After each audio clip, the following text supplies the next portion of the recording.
Conquered were men and women of remarkable character and fortitude. An extraordinary spirit fueled the dreams they held. Long before the shots fired at Concord, to win liberty in the Revolution, were men and women of remarkable character the Underground Railroads. It strengthened the brave souls at Normandy. It endured with those who gallantly fought the spread of communism. And on 9/11, that same spirit was found in the men and women storming the gates of death to save precious lives. The spirit of heroism thrives in the presence of tyranny, disaster. It is stronger than any virus. Yet there are those who condemn our heroes, seek to erase history and deconstruct the American ideal, remake America into something it was never intended to be. But the spirit of heroism stands in the breach. It lives in the heart, it breathes in the soul, and is woven into the courageous fabric of Americans like you. It preserves liberty. It strengthens families.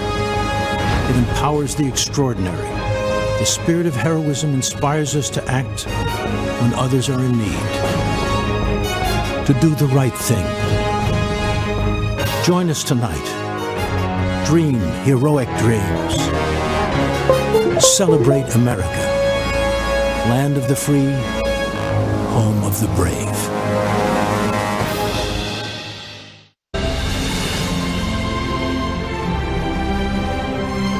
From Washington, D.C., welcome to the 2020 Republican National Convention. Tonight, celebrating America as the land of heroes.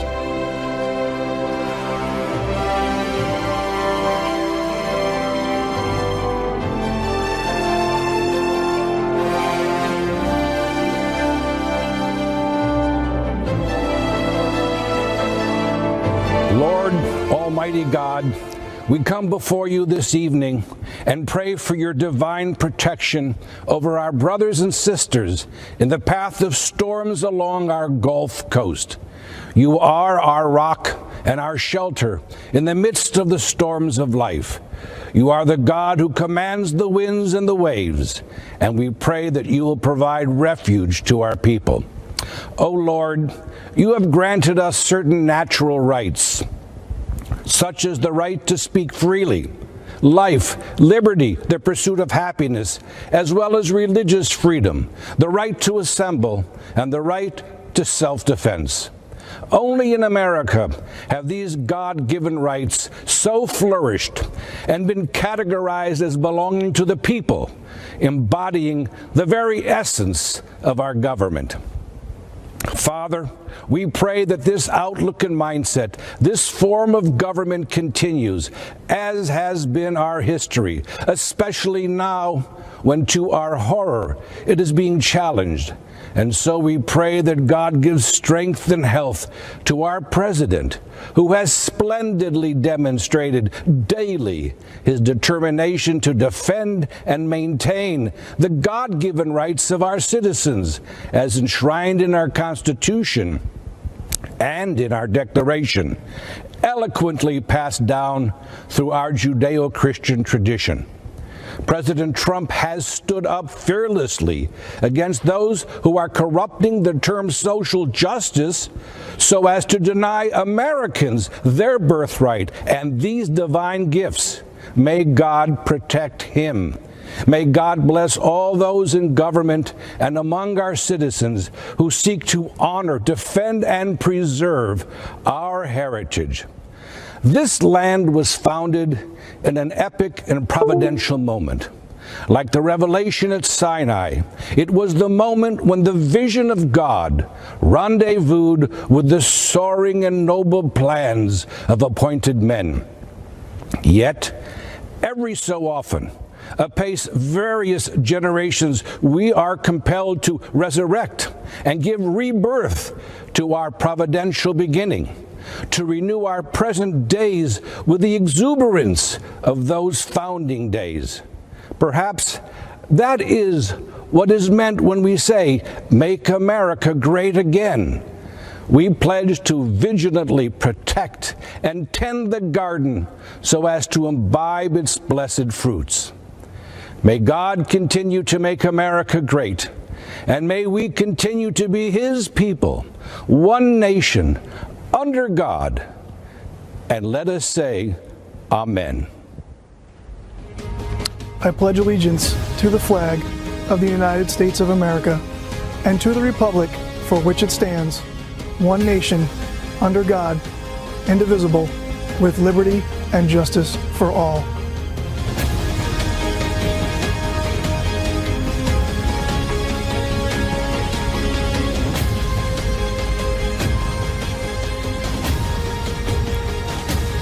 Good evening. I'm Governor Kristi Noem of South Dakota. I'm here tonight because I believe America is an exceptional nation, founded on three principles: equality, freedom, and opportunity. But today, our founding principles are under attack. This year, the choice for Americans is between a man who values these ideals and all that can be built because of them, and a man who isn't guided by these ideals, and coincidentally, has built nothing. Remember, America's battle for independence and fight for self-governance was something that had never been done before. Men of great intellect and wisdom, like James Madison, the father of our Constitution, hoped our constitutional republic would last for ages, mitigate the problems that would naturally arise from political factions, and prevent tyranny. Madison also authored much of the Bill of Rights because he understood the natural tendency of government to increasingly encroach on the people's consent, and thus our freedom.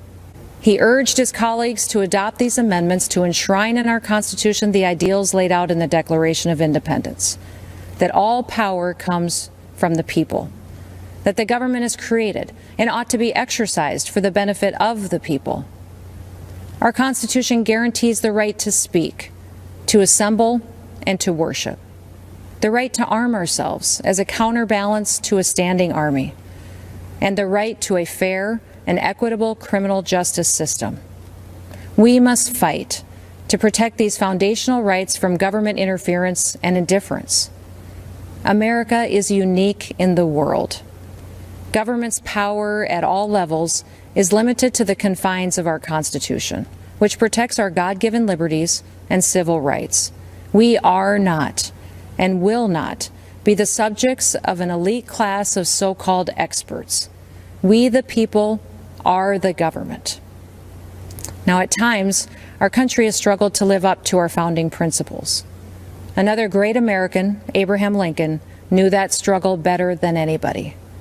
When he was just 28 years old, Honest Abe saw wild and furious passions worse than savage mobs, he said, taking the place of reasoned judgment. He was alarmed by the increasing disregard for the rule of law throughout the country. He was concerned for the people that had seen their property destroyed, their families attacked, and their lives threatened or even taken away. These good people were becoming tired of and disgusted with a government that offered them no protection. Sound familiar?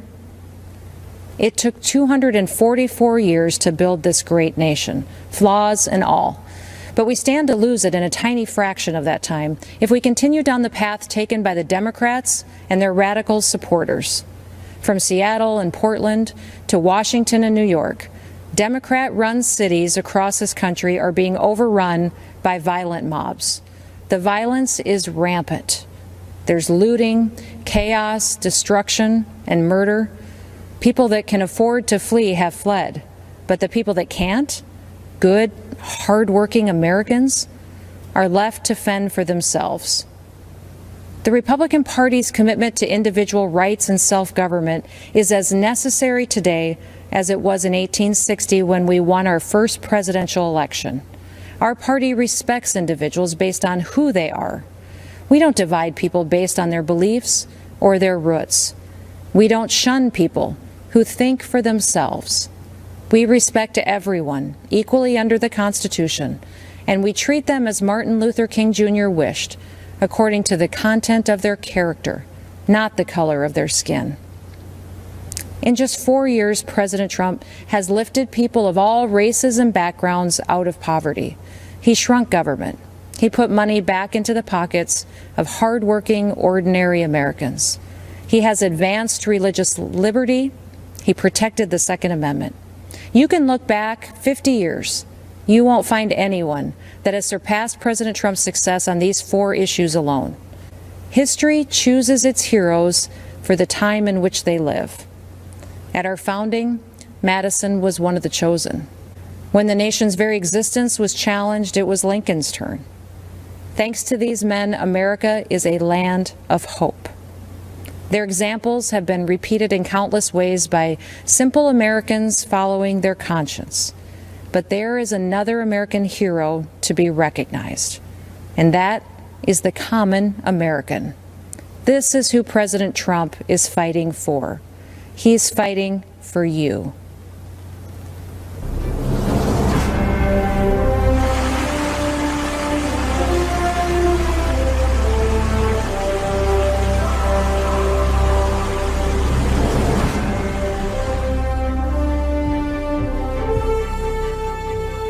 I'm Scott Dane.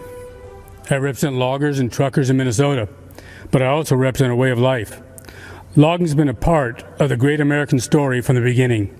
In fact, if you go to the Capitol Rotunda and look up, you can see loggers on one of the panels, New England settlers carving out a new world from the wilderness. But logging is the most dangerous job in the country. But we embrace that risk because we know America was built by strong people building things together. America needs us to keep building, and we can't wait to be a part of it. But the last time Joe Biden was in the White House, Minnesota lost nearly half of its mills, thousands of jobs, and experienced nearly a decade of decline. It was a similar story in other parts of the country. The administration just didn't seem to care. In 47 years in Washington, Joe Biden hasn't done anything for the timber industry.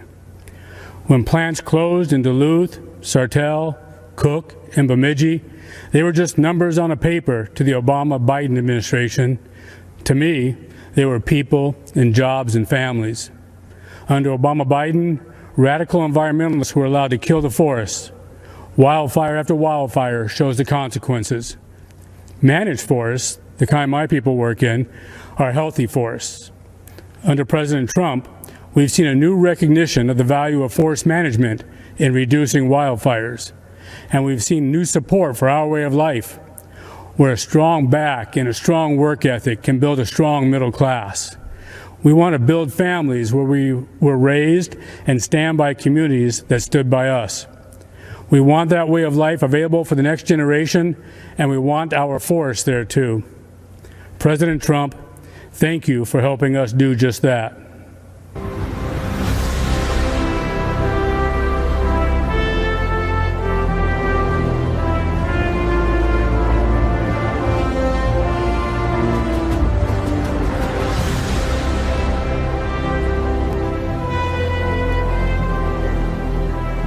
Hi, I'm U.S. Senator Marsha Blackburn from Tennessee. America is a nation of heroes. In times of difficulty, we're reminded that they're all around us. They're in the line with us at the grocery store, in the pew with us at church. They're the regular Americans who step up to volunteer and serve when we need them most. They've stood at the forefront throughout this pandemic. The emergency room nurses who go back shift after shift. The medical researchers developing a vaccine and therapies to combat what the Chinese Communist regime unleashed on the world. Cookeville's Double Springs Church of Christ members lifting our country up in prayer and providing for those impacted by tragedy. But tonight, I want to talk to you about another kind of hero. The kind Democrats don't recognize because they don't fit into their narrative. I'm talking about the heroes of our law enforcement and armed services. Leftists try to turn them into villains. They want to cancel them. But I'm here to tell you, these heroes can't be canceled. Tennessee is full of them. After all, we're the volunteer state. My dad served in the Army in World War II. When he came home, he put on another uniform and for 30 years volunteered to help our underfunded Sheriff's Department. I'm reminded of him whenever I see compassion and selflessness in others. When I see law enforcement officers put their lives on the line every single day to keep our communities safe, in spite of the hatred thrown at them. When I see the heroes who volunteer to serve our country, putting their lives on the line for our freedom. Many of these heroes call Tennessee home, and we could not be more proud of the brave men and women of the 101st Airborne Division at Fort Campbell.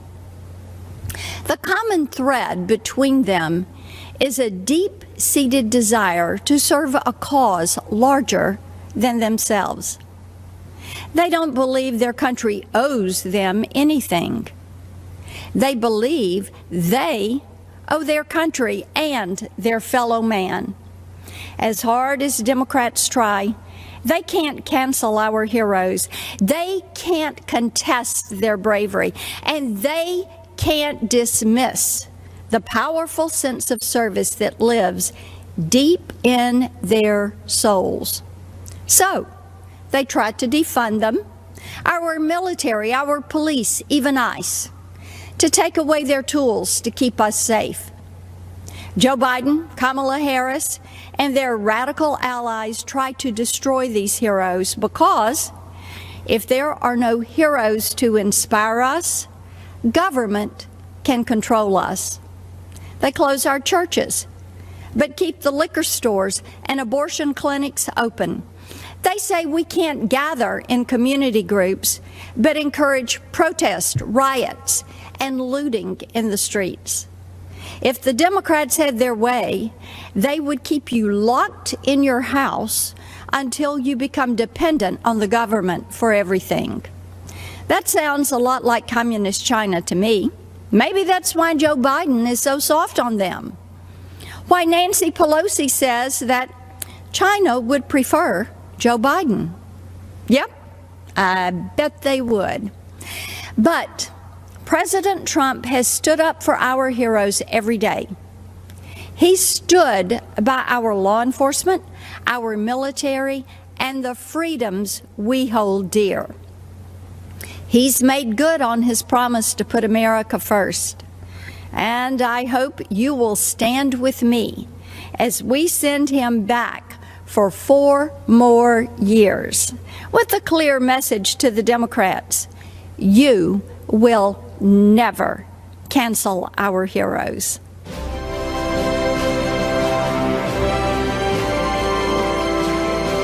Hi, I'm Congressman Dan Crenshaw. 8 years ago, in the fields of Helmand Province, Afghanistan, a close friend and teammate laid down cover fire against Taliban insurgents so that I could walk, blind and bloodied, to the medevac helicopter and survive. But he didn't. Dave Warson was killed 2 months later.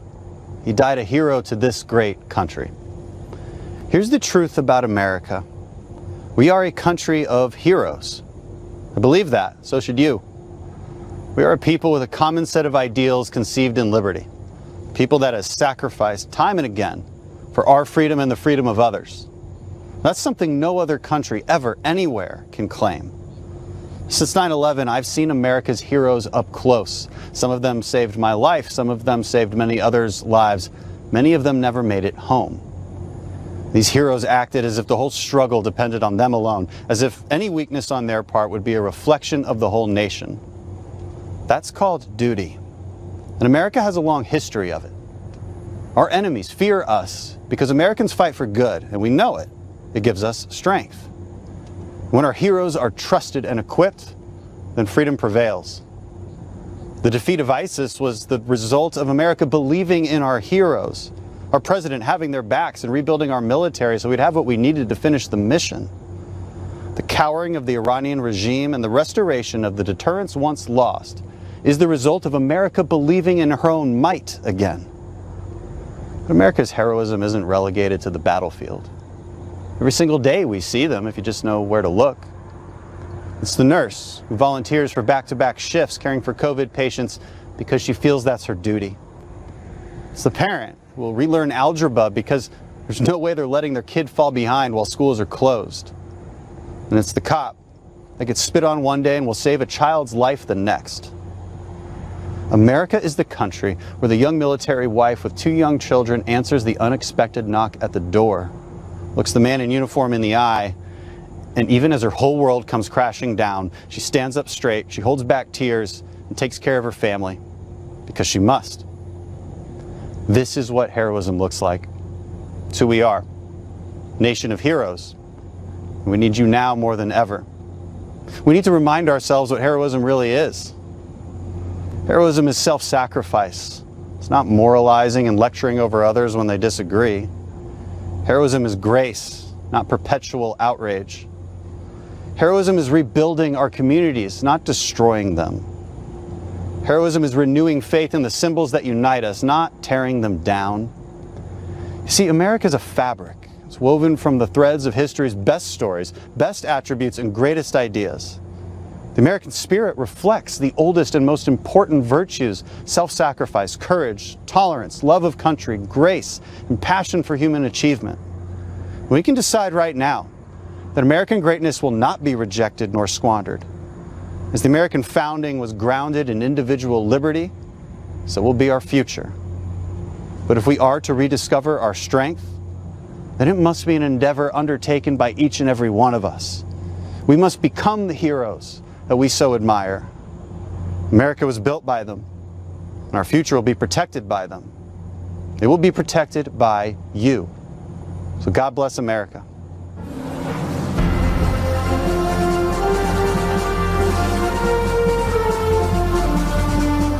Good evening. I'm retired Lieutenant General Keith Kellogg. In 1967, at the age of 22, I volunteered to serve my country in Vietnam. From the jungles of Vietnam to the deserts of Iraq, I have gone where my nation asked. I have borne witness to soldiers' last moments on earth, their lives spent in hope and promise of a better future for all Americans. I was in the Pentagon on September 11th, 2001. I lost friends there that day.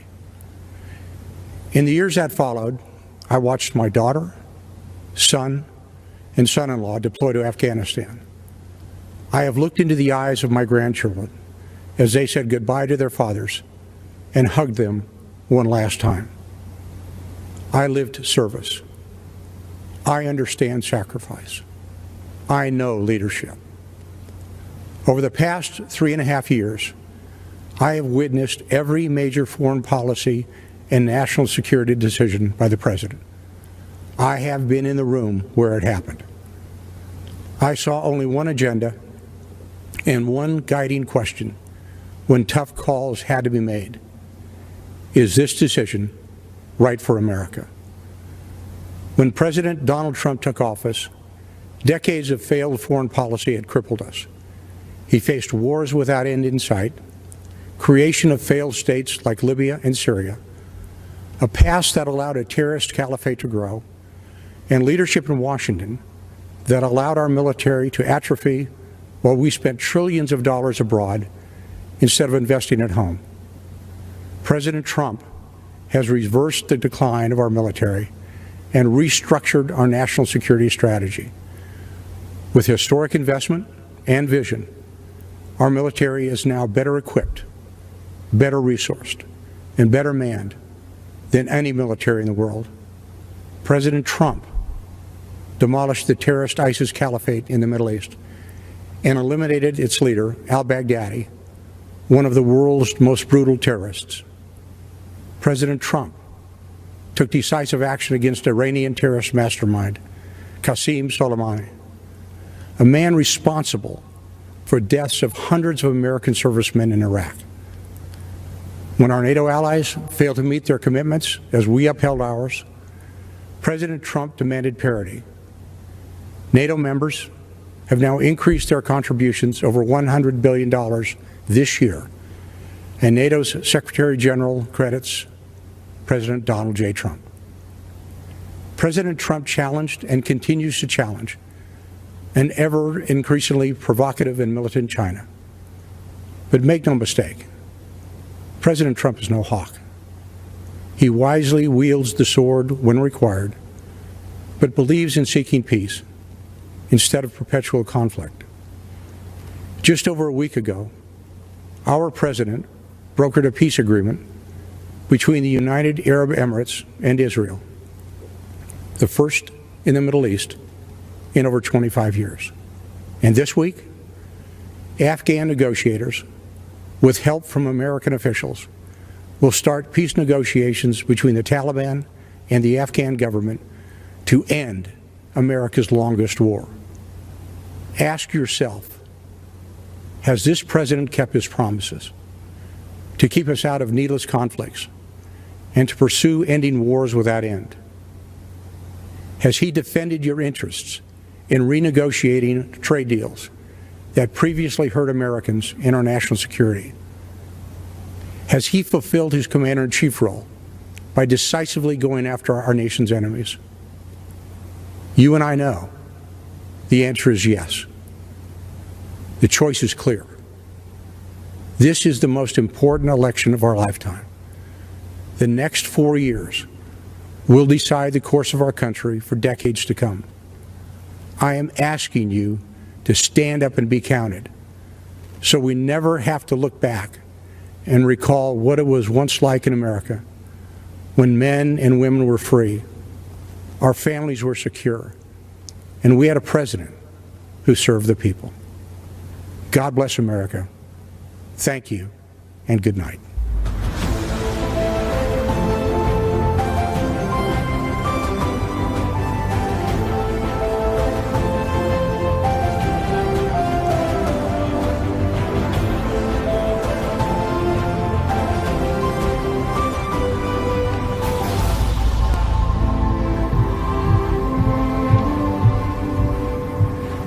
Good evening. My name is Tara Myers. Tonight, I am here as a wife and mother to share how education freedom has personally impacted my family, especially the life of my son Samuel. Before Samuel was even born, I was told his life wouldn't be worth living. When early tests revealed he had Down syndrome, our doctor encouraged me to terminate the pregnancy. He said, "If you do not, you will be burdening your life, your family, and your community." I knew my baby was a human being created by God, and that made him worthy of life. I am thankful that President Trump values the life of the unborn. When we went to register Samuel for kindergarten, we were told to just put him where he would be comfortable. Don't stress him out by trying to teach him. When we pushed for him to attend his neighborhood school with his sisters, we were told, just go home and let us do what we do. When I inquired about functional learning, I was told, this is all you get, like it or not. Well, I did not like it. One size did not fit all. So I helped fight to pass legislation in Ohio for a special needs scholarship so that all students could choose the right program for their needs. I worked to start a new functional learning program at our local private school. Finally, Samuel had an appropriate place to learn. Last December, Samuel was invited to the White House to meet our president and share his thoughts on education freedom. He said, "School choice helped my dreams come true. My school taught me the way I learn best. I was able to fit in. I made many friends. I became a part of my community. My teachers helped me become the best I can be." President Trump shook my hand and said, "Wonderful job, Mom. Your son is amazing." Unlike the doctor who told me to end Samuel's life before it even began, President Trump did not dismiss my son. He showed Samuel he valued him and was proud of what he accomplished. President Trump gave Samuel an equal seat at the table. Tonight, I would like to extend my thanks to President Trump and his administration for their work towards making every student's dream of a meaningful education a reality, and for fighting to ensure every child in America has an equal seat at the table of education freedom and an equal opportunity in life. Thank you, and may God bless America.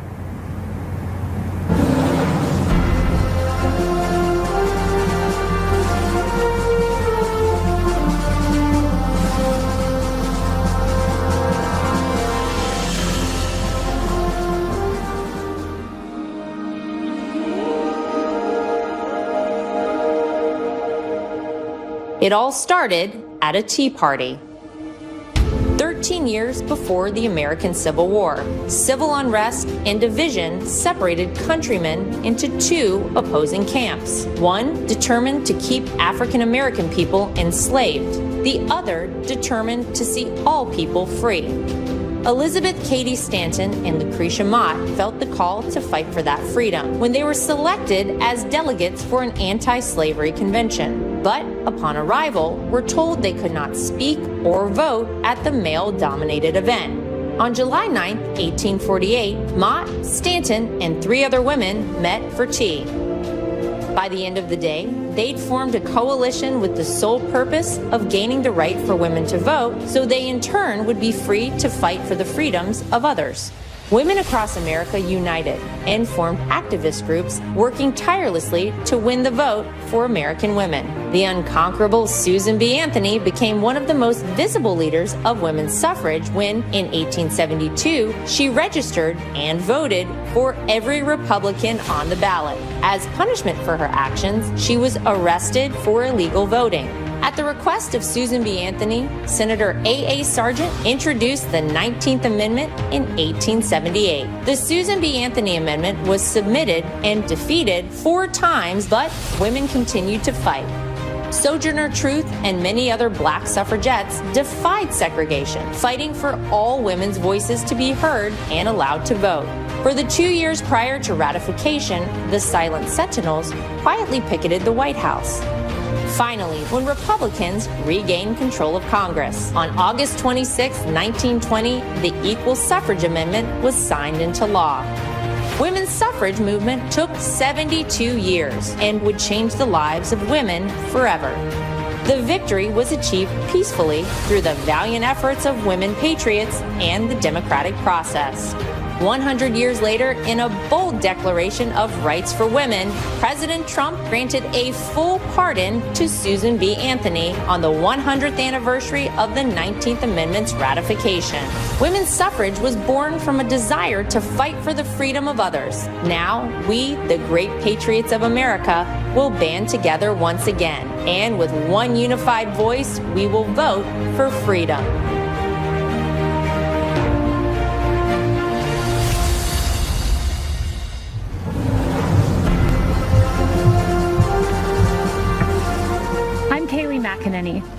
You may know me as a supporter of President Trump, but tonight I'm here to share with you how he supported me, both as a new mom and as an American with a pre-existing condition. When I was 21 years old, I got a call that changed my life. It was my doctor informing me that I had tested positive for the BRCA2 genetic mutation, a mutation that put my chances of breast cancer at 84%. It was the same mutation that my mom had, compelling her to get a preventative double mastectomy, removing her breast tissue, but protecting her from a disease that has taken far too many of our mothers, our sisters, our friends. In my family, 8 women alone were diagnosed with breast cancer, several in their young 20s. I now faced the same prospect. For nearly a decade, I was routinely at Moffitt Cancer Center, getting MRIs, ultrasounds, and necessary surveillance. During these visits, I crossed paths with brave women battling cancer and fighting through chemotherapy. They were a testament to American strength. They are American heroes. On May 1st, 2018, I followed in my mother's footsteps, choosing to get a preventative mastectomy. I was scared. The night before, I fought back tears as I prepared to lose a piece of myself forever. But the next day, with my mom, dad, husband, and Jesus Christ by my side, I underwent a mastectomy, almost eliminating my chance of breast cancer, a decision I now celebrate. Breast reconstruction has advanced remarkably. While it is an individual's decision, my doctor and I chose a course of surgery that left me virtually unchanged. But more important than physical results, I developed a strength and a confidence that I carry with me. During one of my most difficult times, I expected to have the support of my family, but I had more support than I knew. As I came out of anesthesia, one of the first calls I received was from Ivanka Trump. As I recovered, my phone rang again. It was President Trump calling to check on me. I was blown away. Here was the leader of the free world caring about my circumstance. At the time, I had only met President Trump on a few occasions. But now I know him well, and I can tell you that this president stands by Americans with pre-existing conditions. In fact, President Trump called me this morning. I spoke with him several times today, and he told me how proud he was of me for sharing this story. The same way President Trump has supported me, he supports you. I see it every day. I've heard him say the hardest part of his job is writing to loved ones of fallen soldiers. I've seen him offer heartfelt outreach to grieving parents who lost their children to crime in the streets. And I've watched him fight for Americans who lost their jobs. President Trump fights for the American people because he cares about stories like these. I have a 9-month-old daughter. She's a beautiful, sweet little girl. And I choose to work for this president for her. When I look into my baby's eyes, I see a new life, a miracle for which I have a solemn responsibility to protect. That means protecting America's future, a future President Trump will fight for, where our neighborhoods are protected, where life is sacred, where God is cherished, not taken out of our schools, removed from our pledge, and erased from our history. I want my daughter to grow up in President Donald J. Trump's America. Choosing to have a preventative mastectomy was the hardest decision I ever had to make. But supporting President Trump, who will protect my daughter and our children's future, was the easiest.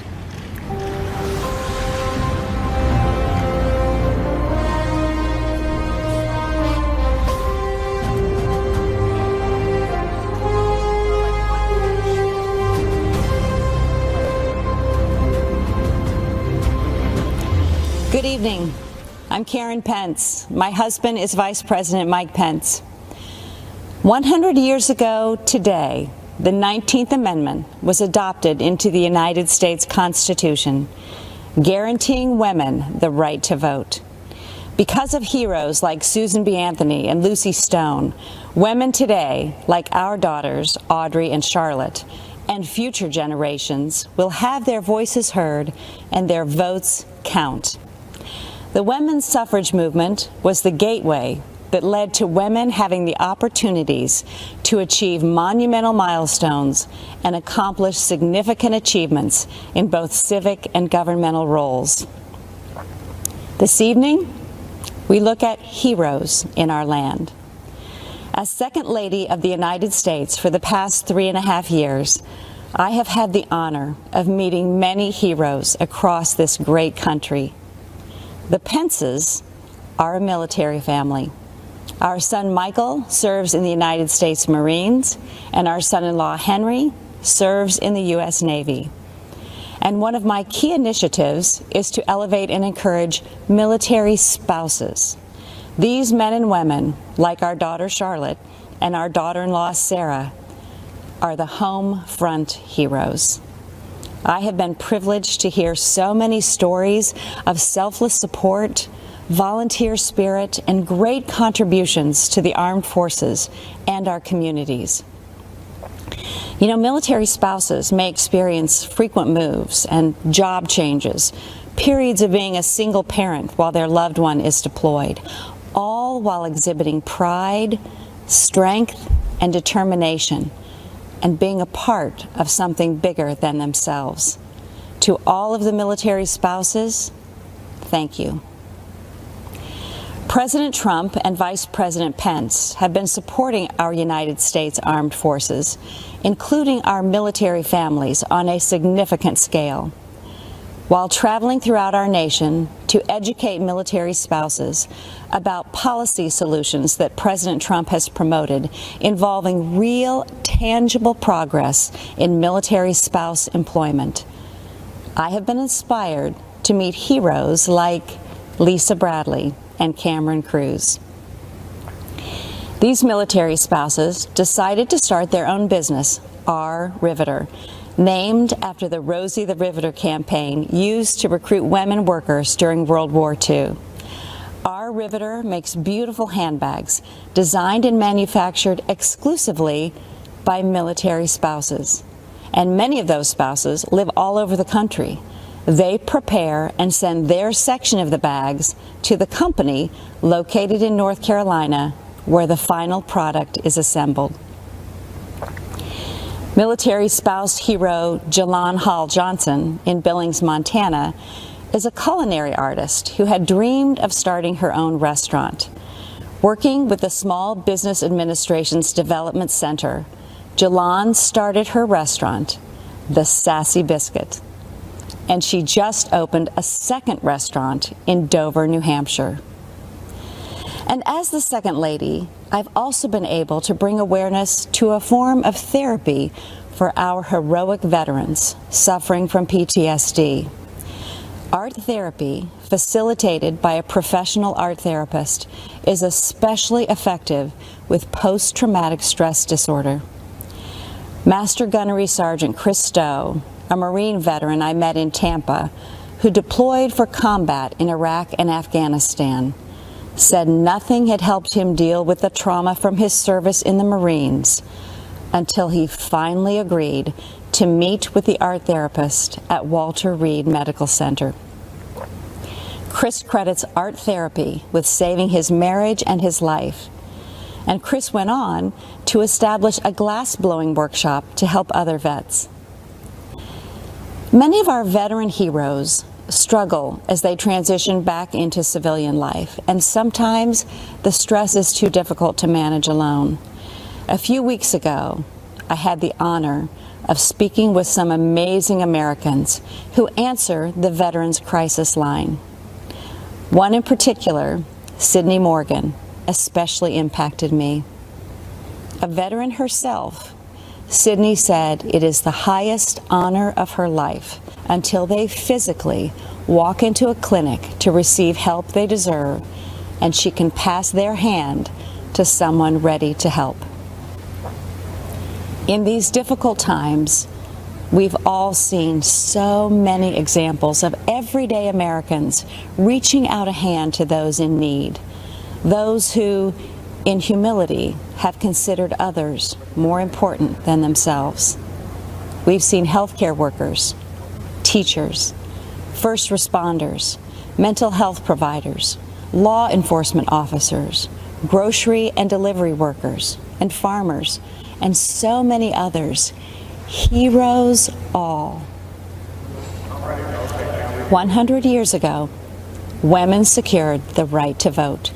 So let's vote, America. Let's honor our heroes. Let's re-elect President Trump and Vice President Pence for 4 more years. God bless our heroes, and God bless the United States of America. We hold these truths to be self-evident, that all men are created equal, that they are endowed by their Creator with certain unalienable rights, that among these are life, liberty, and the pursuit of happiness. Good evening. I'm Kellyanne Conway. 100 years ago, courageous warriors helped women secure the right to vote. This has been a century worth celebrating, but also a reminder that our democracy is young and fragile. A woman in a leadership role can still seem novel. Not so for President Trump. For decades, he has elevated women to senior positions in business and in government. He confides in and consults us, respects our opinions, and insists that we are on equal footing with the men. President Trump helped me shatter a barrier in the world of politics by empowering me to manage his campaign to its successful conclusion. With the help of millions of Americans, our team defied the critics, the naysayers, the conventional wisdom, and we won. For many of us, women's empowerment is not a slogan. It comes not from strangers on social media or sanitized language in a corporate handbook. It comes from the everyday heroes who nurture us, who shape us, and who believe in us. I was raised in a household of all women. They were self-reliant and resilient. Their lives were not easy, but they never complained. Money was tight, but we had an abundance of what mattered most: family, faith, and freedom. I learned that in America, limited means does not make for limited dreams. The promise of America belongs to us all. This is a land of inventors and innovators, of entrepreneurs and educators, of pioneers and parents, each contributing to the success and the future of a great nation and her people. These everyday heroes have a champion in President Trump. The teacher who took extra time to help students adjust to months of virtual learning. The nurse who finished a 12-hour COVID shift and then took a brief break only to change her mask, gown, and gloves to do it all over again. The small business owner striving to reopen after the lockdown was lifted, and then again after her store was vandalized and looted. The single mom with 2 kids, 2 jobs, 2 commutes, who 10 years after that empty promise finally has health insurance. President Trump and Vice President Pence have lifted Americans, provided them with dignity, opportunity, and results. I have seen firsthand many times the president comforting and encouraging a child who has lost a parent who has lost a child, a worker who lost his job, an adolescent who lost her way to drugs. Don't lose hope, he has told them, assuring them that they are not alone and that they matter. There always will be people who have far more than us. Our responsibility is to focus on those who have far less than us. President Trump has done precisely that in taking unprecedented action to combat this nation's drug crisis. He told me, "This is so important, Kellyanne. So many lives have been ruined by addiction and will never even know it because people are ashamed to reach out for help and they're not even sure who to turn to in their toughest hour." Rather than look the other way, President Trump stared directly at this drug crisis next door, and through landmark bipartisan legislation has helped secure historic investments in surveillance, interdiction, education, prevention, treatment, and recovery. We have a long way to go, but the political inertia that costs lives and the silence and the stigma that prevents people in need from coming forward is melting away. This is the man I know and the president we need for 4 more years. He picks the toughest fights and tackles the most complex problems. He has stood by me, and he will stand up for you. In honor of the women who empowered me and for the future of the children we all cherish, thank you, and God bless you always.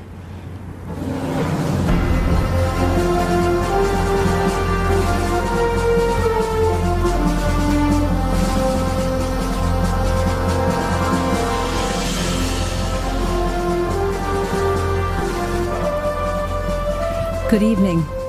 I'm Sister Dee Dee Byrne, and I belong to the community of the Little Workers of the Sacred Hearts of Jesus and Mary. Last 4th of July, I was honored to be one of the President's guests at his Salute to America celebration. I must confess that I recently prayed while in chapel, begging God to allow me to be a voice and instrument for human life. And now here I am, speaking at the Republican National Convention. I guess you better be careful for what you pray for. My journey to religious life was not a traditional route, if there is such a thing. In 1978, as a medical school student at Georgetown University, I joined the Army to help pay for my tuition and ended up devoting 29 years to the military, serving as a doctor and a surgeon in places like Afghanistan and Egypt's Sinai Peninsula. After much prayer and contemplation, I entered my religious order in 2002, working to serve the poor and the sick in Haiti, Sudan, Kenya, Iraq, and in Washington, D.C. Humility is at the foundation of our order, which makes it very difficult to talk about myself. But I can speak about my experience working for those fleeing war-torn and impoverished countries all around the world. Those refugees all share a common experience. They have been all marginalized, viewed as insignificant, powerless, and voiceless. And while we tend to think of the marginalized as living beyond our borders, the truth is the largest marginalized group in the world can be found here in the United States. They are the unborn. As Christians, we first met Jesus as a stirring embryo in the womb of an unwed mother and saw him born 9 months later in the poverty of the cave. It's no coincidence that Jesus stood up for what was just and was ultimately crucified because what he said wasn't politically correct or fashionable. As followers of Christ, we are called to stand up for life against the politically correct or fashionable of today. We must fight against a legislative agenda that supports and even celebrates destroying life in the womb. Keep in mind, the laws we create define how we see our humanity. And we must ask ourselves, what are we saying when we go into a womb and snuff out an innocent, powerless, voiceless life? As a physician, I can say without hesitation, life begins at conception. While what I have to say may be difficult for some to hear, I am saying it because I'm not just pro-life, I'm pro-eternal life, and I want all of us to end up in heaven together someday. Which brings me to why I'm here today. Donald Trump is the most pro-life president that this nation has ever had, defending life at all stages. His belief in the sanctity of life transcends politics. President Trump will stand up against Biden-Harris, who are the most anti-life presidential ticket ever, even supporting the horrors of late-term abortion and infanticide. Because of his courage and conviction, President Trump has earned the support of America's pro-life community. Moreover, he has a nationwide of religious standing behind him. You'll find us here with our weapon of choice, the rosary. So thank you, Mr. President. We are all praying for you.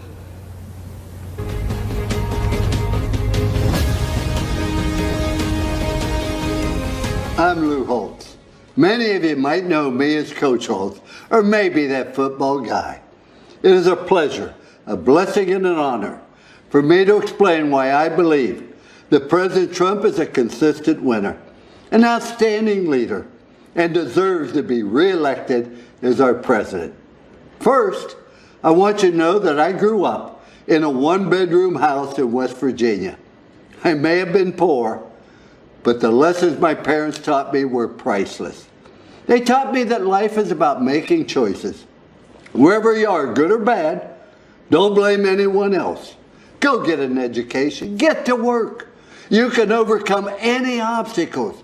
And always remember that in this great country of ours, anyone can amount to something special. I lived by those principles of hard work and responsibility my whole life, living out the American story. And it works. But there are people today, like politicians, professors, protesters, and of course, President Trump's naysayers in the media who like to blame others for problems. They don't have pride in our country. And because they no longer ask, what can I do for my country? Only what the country should be doing for them. They don't have pride in themselves. That's wrong. When I was an officer in the Army, I served with so many great Americans who embraced their responsibility to our country. I'm so proud of their sacrifices and the opportunity it has provided for so many millions. America remains a land of opportunity, no matter what the other side says or believes. You know, there's a statue of me at Notre Dame. I guess they needed a place for the pigeons to land. But if you look closely, you will see these three words there: trust, commitment, and love. All my life, I've made my choices based on these three words. I use these three rules to make choices about everything. My beloved wife of 59 years, athletes I coached, and of course, politicians, even President Trump. I ask myself three things. One, can I trust them?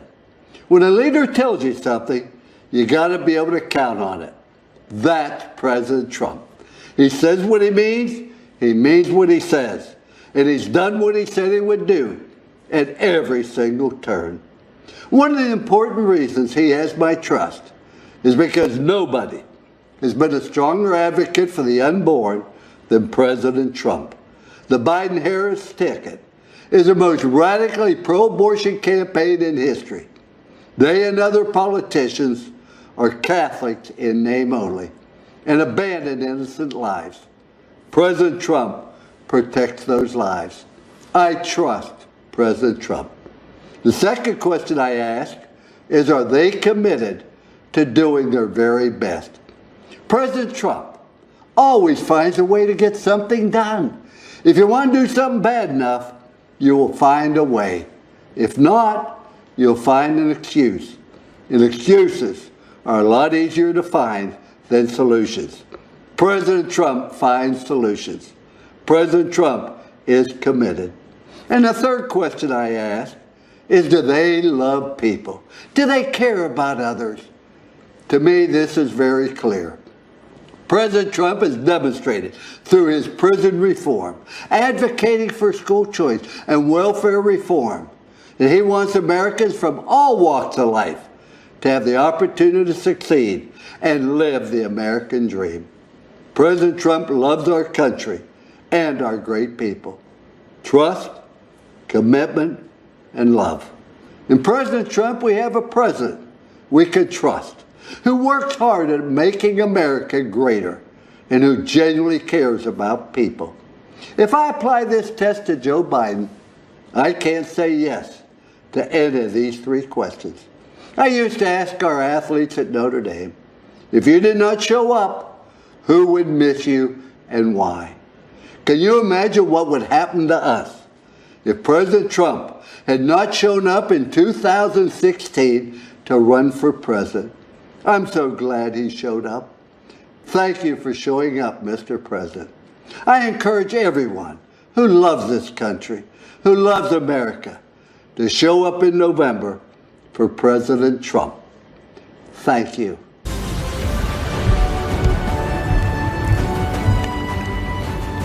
Hi, I'm Michael McHale, but my friends call me Mick.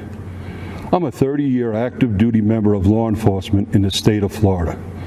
I am also the president of the National Association of Police Organizations, NAPO. Our organization recently endorsed Donald Trump for re-election as President of the United States. Our endorsement recognized his strong support for the men and women on the front lines, particularly during these challenging times. We value his support of aggressive federal prosecution of those who attack our police officers, his signing of the Law Enforcement Mental Health and Wellness Act, and his support for permanently authorizing funds to support 9/11 first responders and their families. Law enforcement officers across the nation take an oath to run towards danger when everyone else is running away. They do so willingly to protect our families and communities. I'm proud that the overwhelming majority of American police officers are the best of the best and put their lives on the line without hesitation. And good officers need to know their elected leaders and the department brass have their backs. Unfortunately, chaos results when failed officials in cities like Portland, Minneapolis, Chicago, and New York make the conscious decision not to support law enforcement. Shootings, murders, looting, and rioting occur unabated. The violence and bloodshed we are seeing in these and other cities isn't happening by chance. It's the direct result of refusing to allow law enforcement to protect our communities. Joe Biden has turned his candidacy over to the far left anti-law enforcement radicals. And as a senator, Kamala Harris pushed to further restrict police, cut their training, and make our American communities and streets even more dangerous than they already are. Conversely, President Trump supports the creation of a national standard for training on de-escalation and communication to give officers more tools to resolve conflict without violence. The differences between Trump-Pence and Biden-Harris are crystal clear. Your choices are the most pro-law enforcement president we've ever had, or the most radical anti-police ticket in history. We invite those who value the safety of their family and loved ones to join the hundreds of thousands of members of the National Association of Police Organizations and support the re-election of President Donald J. Trump. Thank you, and God bless America.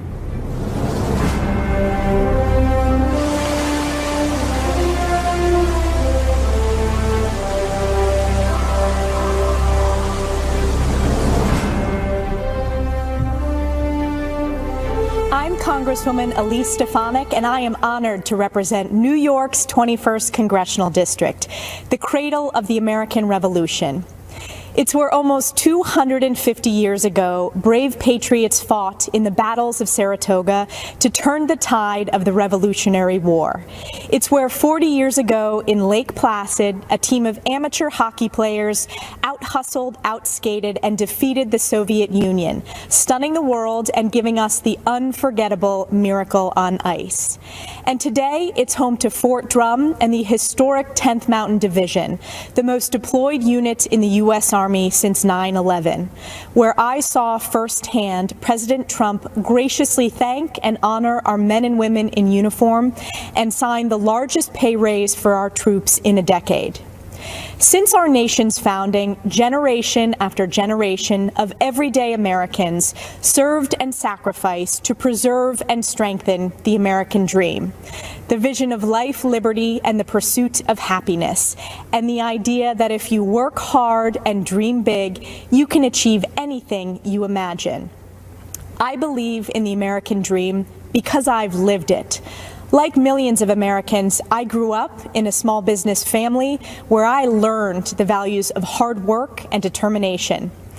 I was the first person in my immediate family to graduate from college, ran for Congress to serve upstate New York, and am proudly the youngest Republican woman elected to Congress in history. I am honored to support President Trump for re-election because I know that he is the only candidate who will stand up for hardworking families and protect the American dream for future generations. Since his first day in office, President Trump has fought tirelessly to deliver results for all Americans, despite the Democrats' baseless and illegal impeachment sham and the media's endless obsession with it.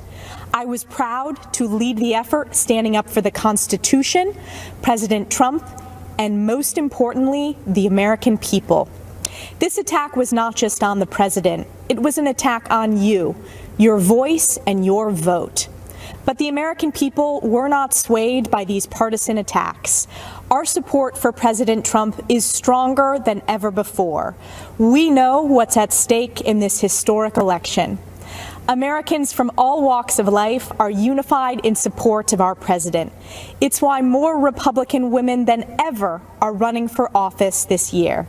We understand that this election is a choice between the far-left Democratic socialist agenda versus protecting and preserving the American dream. President Trump is working to safely reopen our Main Street economy. He understands that the engine of our country is fueled by the ingenuity and determination of American workers, entrepreneurs, and small businesses. Joe Biden wants to keep them locked up in the basement and crush them with $4 trillion in new taxes. We face a critical choice. Joe Biden's far-left failed policies of the past 47 years, or President Trump, who will stand up for the American people and the Constitution. I believe in the wisdom and spirit of the American people to elect the only candidate who is capable of protecting the American dream, President Donald J. Trump. Thank you to the North Country for the opportunity to serve as your voice supporting his re-election. God bless the United States of America, the greatest country on earth.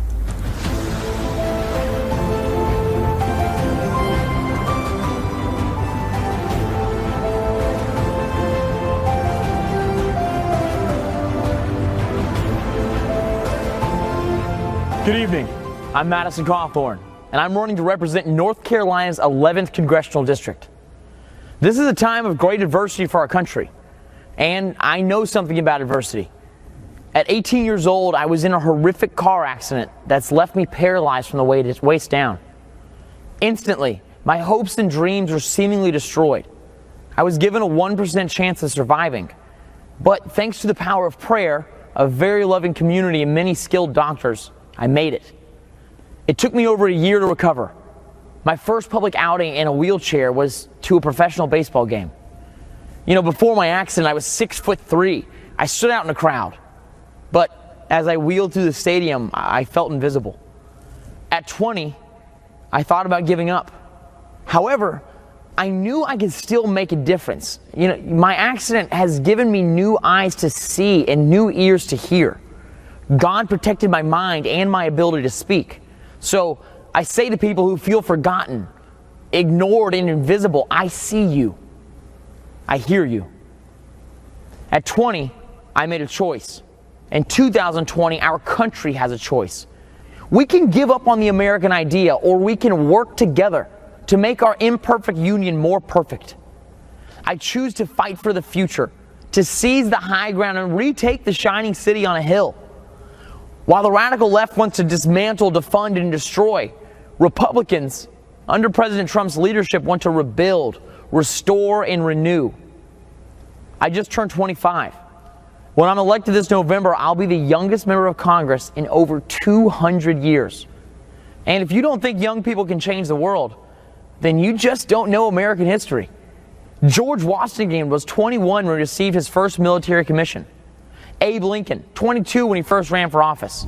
And my personal favorite, James Madison, was just 25 years old when he signed the Declaration of Independence. In times of peril, young people have stepped up and saved this country, abroad and at home. We held the line, scaled the cliffs, crossed oceans, liberated camps, and cracked codes. Yet today, political forces want to usher in the digital dark ages, a time of information without wisdom and tribalism without truth. National leaders on the left have normalized emotion-based voting and a radicalized identity politics that rejects Martin Luther King's dream. MLK's dream is our dream, for all Americans to be judged solely on their character. Millions of people risk their lives every year to come here because they believe in the dream of MLK and the American dream. Join us as we, the Party of Freedom, double down on ensuring the American dream for all people. We are committed to building a new town square. It welcomes all ideas and all people. Here we will have freedom of speech, not freedom from speech. To liberals, I say let's have a conversation. Be a true liberal. Listen to other ideas and let the best ones prevail. And to conservatives, I say let's define what we support and win the argument in areas like healthcare and on the environment. In this new town square, you don't have to apologize for your beliefs or cower to a mob. You can kneel before God, but stand for our flag. The American idea my ancestors fought for during the Revolutionary War is just as exciting and revolutionary today as it was 250 years ago. I say to Americans who love our country, young and old, be a radical for freedom. Be a radical for liberty. And be a radical for our republic, for which I stand, one nation under God, with liberty and justice for all. Thank you, and may God bless America.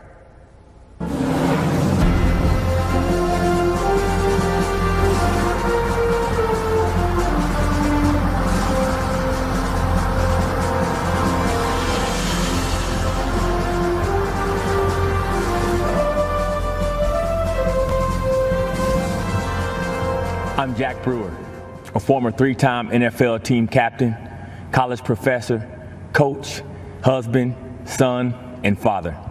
I'm also a lifelong Democrat, but I support Donald Trump. Let me be clear. I didn't come here for the popularity or the praise, the likes or the retweets. I'm here as a servant to God, a servant to the people of our nation, and a servant to our president. I grew up in Grapevine, Texas, a town that my great-grandfather was the first black man to settle as a sharecropper in 1896. My early high school experience included fighting with skinheads and being a witness in an attempted murder trial after my friend shot a skinhead in self-defense.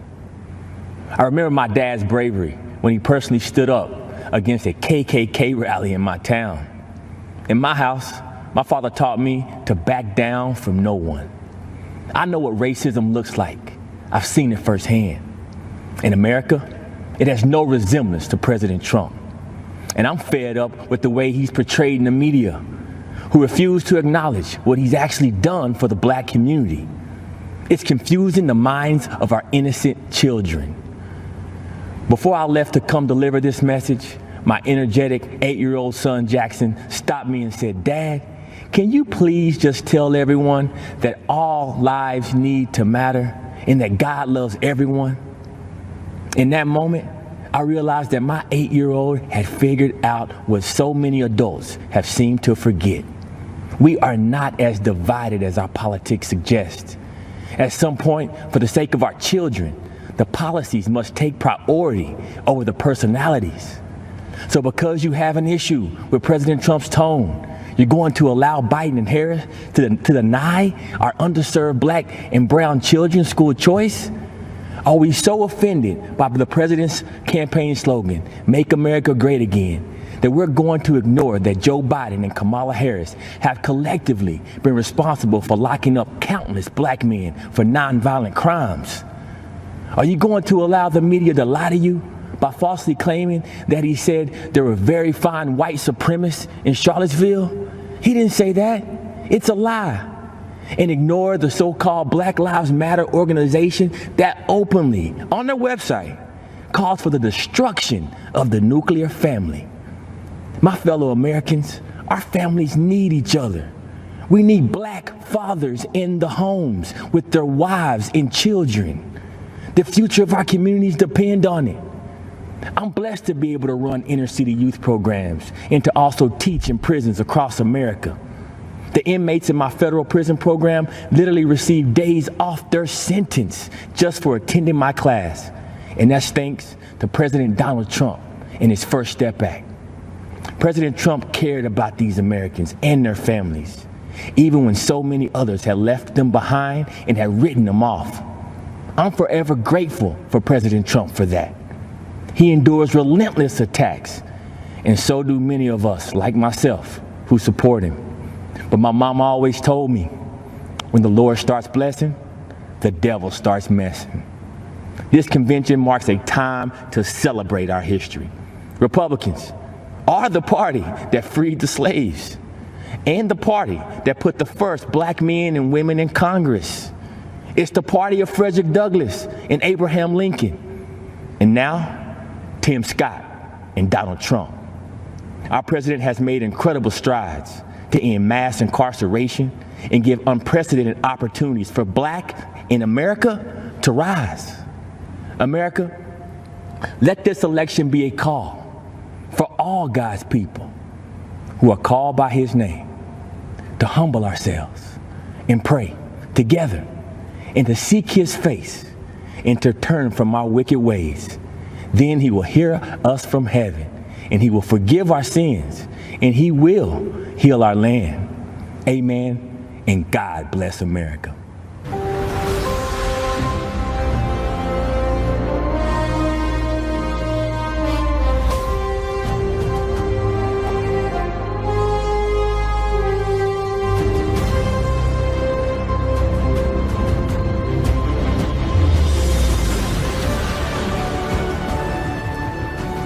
Greetings.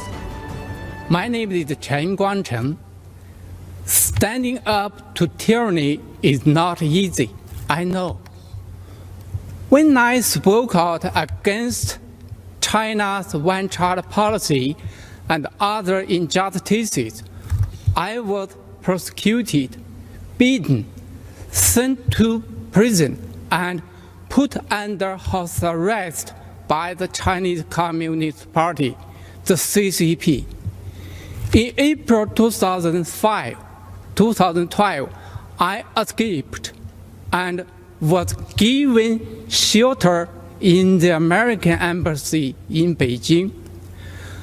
I'm forever grateful to the American people for welcoming me and my family to the United States, where we are now free. The CCP is an enemy of humanity. It is terrorizing its own people, and it is threatening the well-being of the world.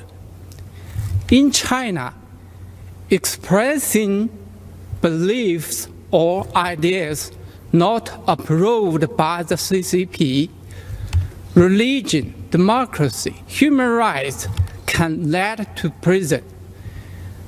The nation lives under mass surveillance and censorship.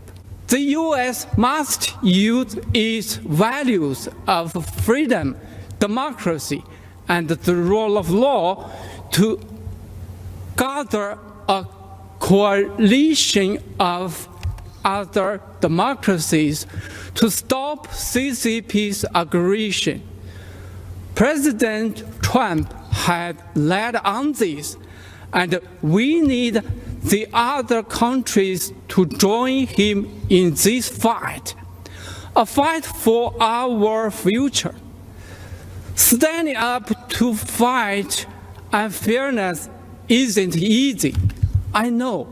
So does President Trump, but he has shown the courage to wage that fight.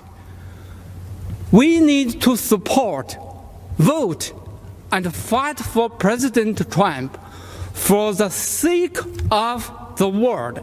Thank you.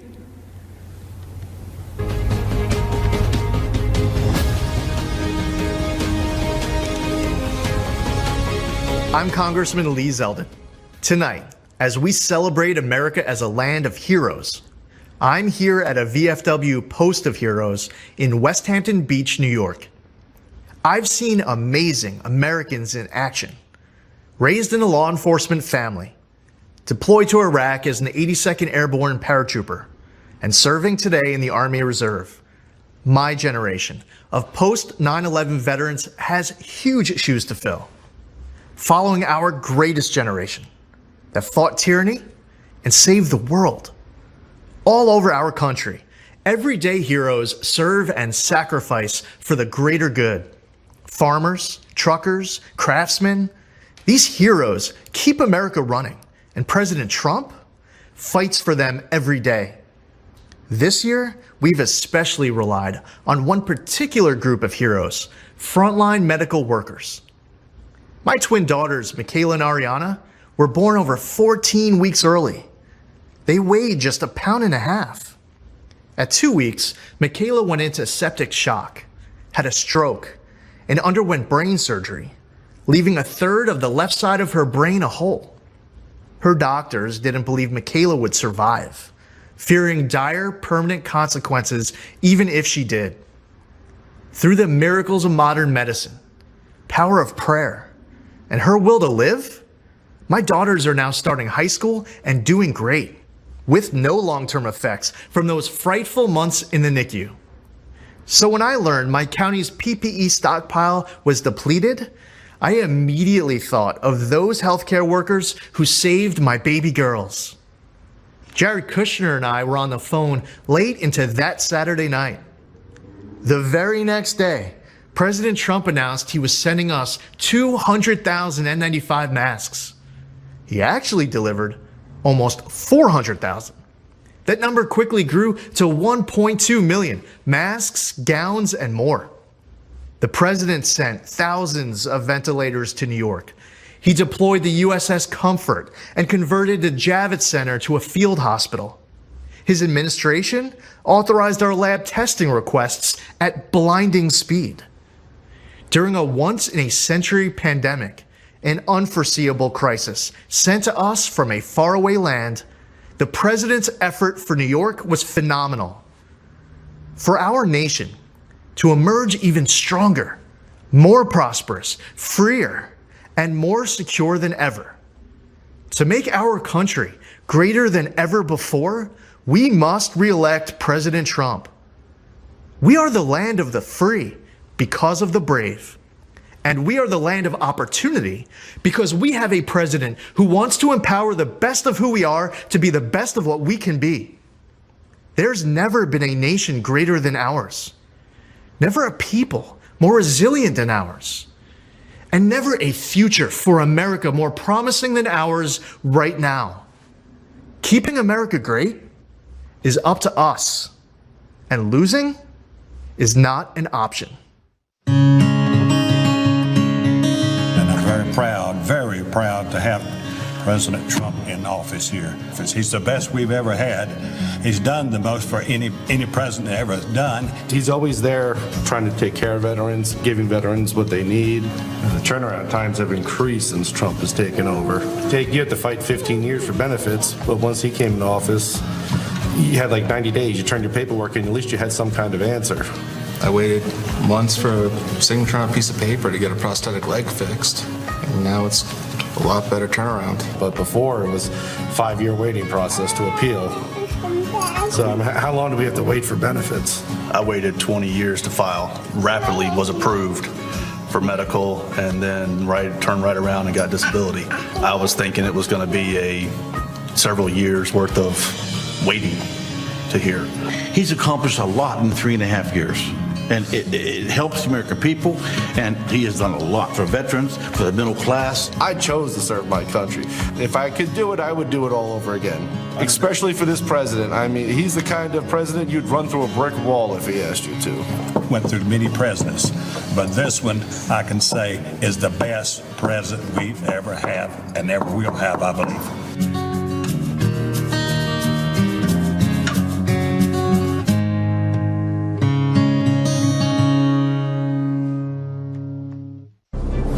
Hello, everyone, and thank you for inviting me into your home this evening. It's truly a privilege. My name is Joni Ernst. I was raised on a small family farm here in Iowa, where I learned the importance of faith, hard work, and service. I worked my way through college, then dedicated my life to serving my country as a local official, a battalion commander in the military, and as a U.S. Senator. Service. It's more than a word to me. It's a mission, a way of life. It's what brought me to Cedar Rapids, Iowa in 2008 when I was in the National Guard. We saw historic floods that swept through the communities. We lent a helping hand to our fellow Iowans who were literally underwater. We thought we had seen the worst, but 12 years later, these same communities have faced an even more devastating disaster, the recent derecho storm. If you don't live in Iowa, you may not have heard much about it at first. While reporters here in the state were in the trenches covering the equivalent of a Category 2 hurricane, most of the national media looked the other way. To them, Iowa is still just flyover country. Houses, farms were destroyed. About 1/3 of our crops here were damaged. In some cases, these storms wiped out a lifetime of work. And yet Iowa farmers didn't hesitate to grab their chainsaws and check on their neighbors. Our farmers live every day with that sense of service, the stewards of the land, the ones who feed and fuel the world. President Trump quickly signed an emergency declaration for Iowa to provide relief. And of course, when President Trump came to Cedar Rapids, the national media finally did too. For years, I've worked closely with the president for farmers in Iowa and across the country. We scrapped Obama and Biden's punishing waters of the United States rule, which would have regulated about 97% of land in Iowa, in some cases, even puddles. It would have been a nightmare for farmers. The president delivered on major trade deals with Japan and the United States-Mexico-Canada agreement. And he implemented the sale of E15 fuel year-round. That means more choices for you at the pump and more jobs for farmers in the heartland. This is something the Obama-Biden administration failed to do in 8 years. In fact, I can't recall an administration more hostile to farmers than Obama-Biden, unless you count the Biden-Harris ticket. The Democratic Party of Joe Biden is pushing this so-called Green New Deal. If given power, they would essentially ban animal agriculture and eliminate gas-powered cars. It would destroy the agriculture industry, not just here in Iowa, but throughout the country. When the pandemic hit, President Trump heard us in our call for assistance for our farmers. Knowing we have an ally in the White House is important. Folks, this election is a choice between two very different paths: freedom, prosperity, and economic growth under a Trump-Pence administration, or the Biden-Harris path, paved by liberal coastal elites and radical environmentalists. An America where farmers are punished, jobs are destroyed, and taxes crush the middle class. That is our choice. And it's a clear one. Thank you, and God bless.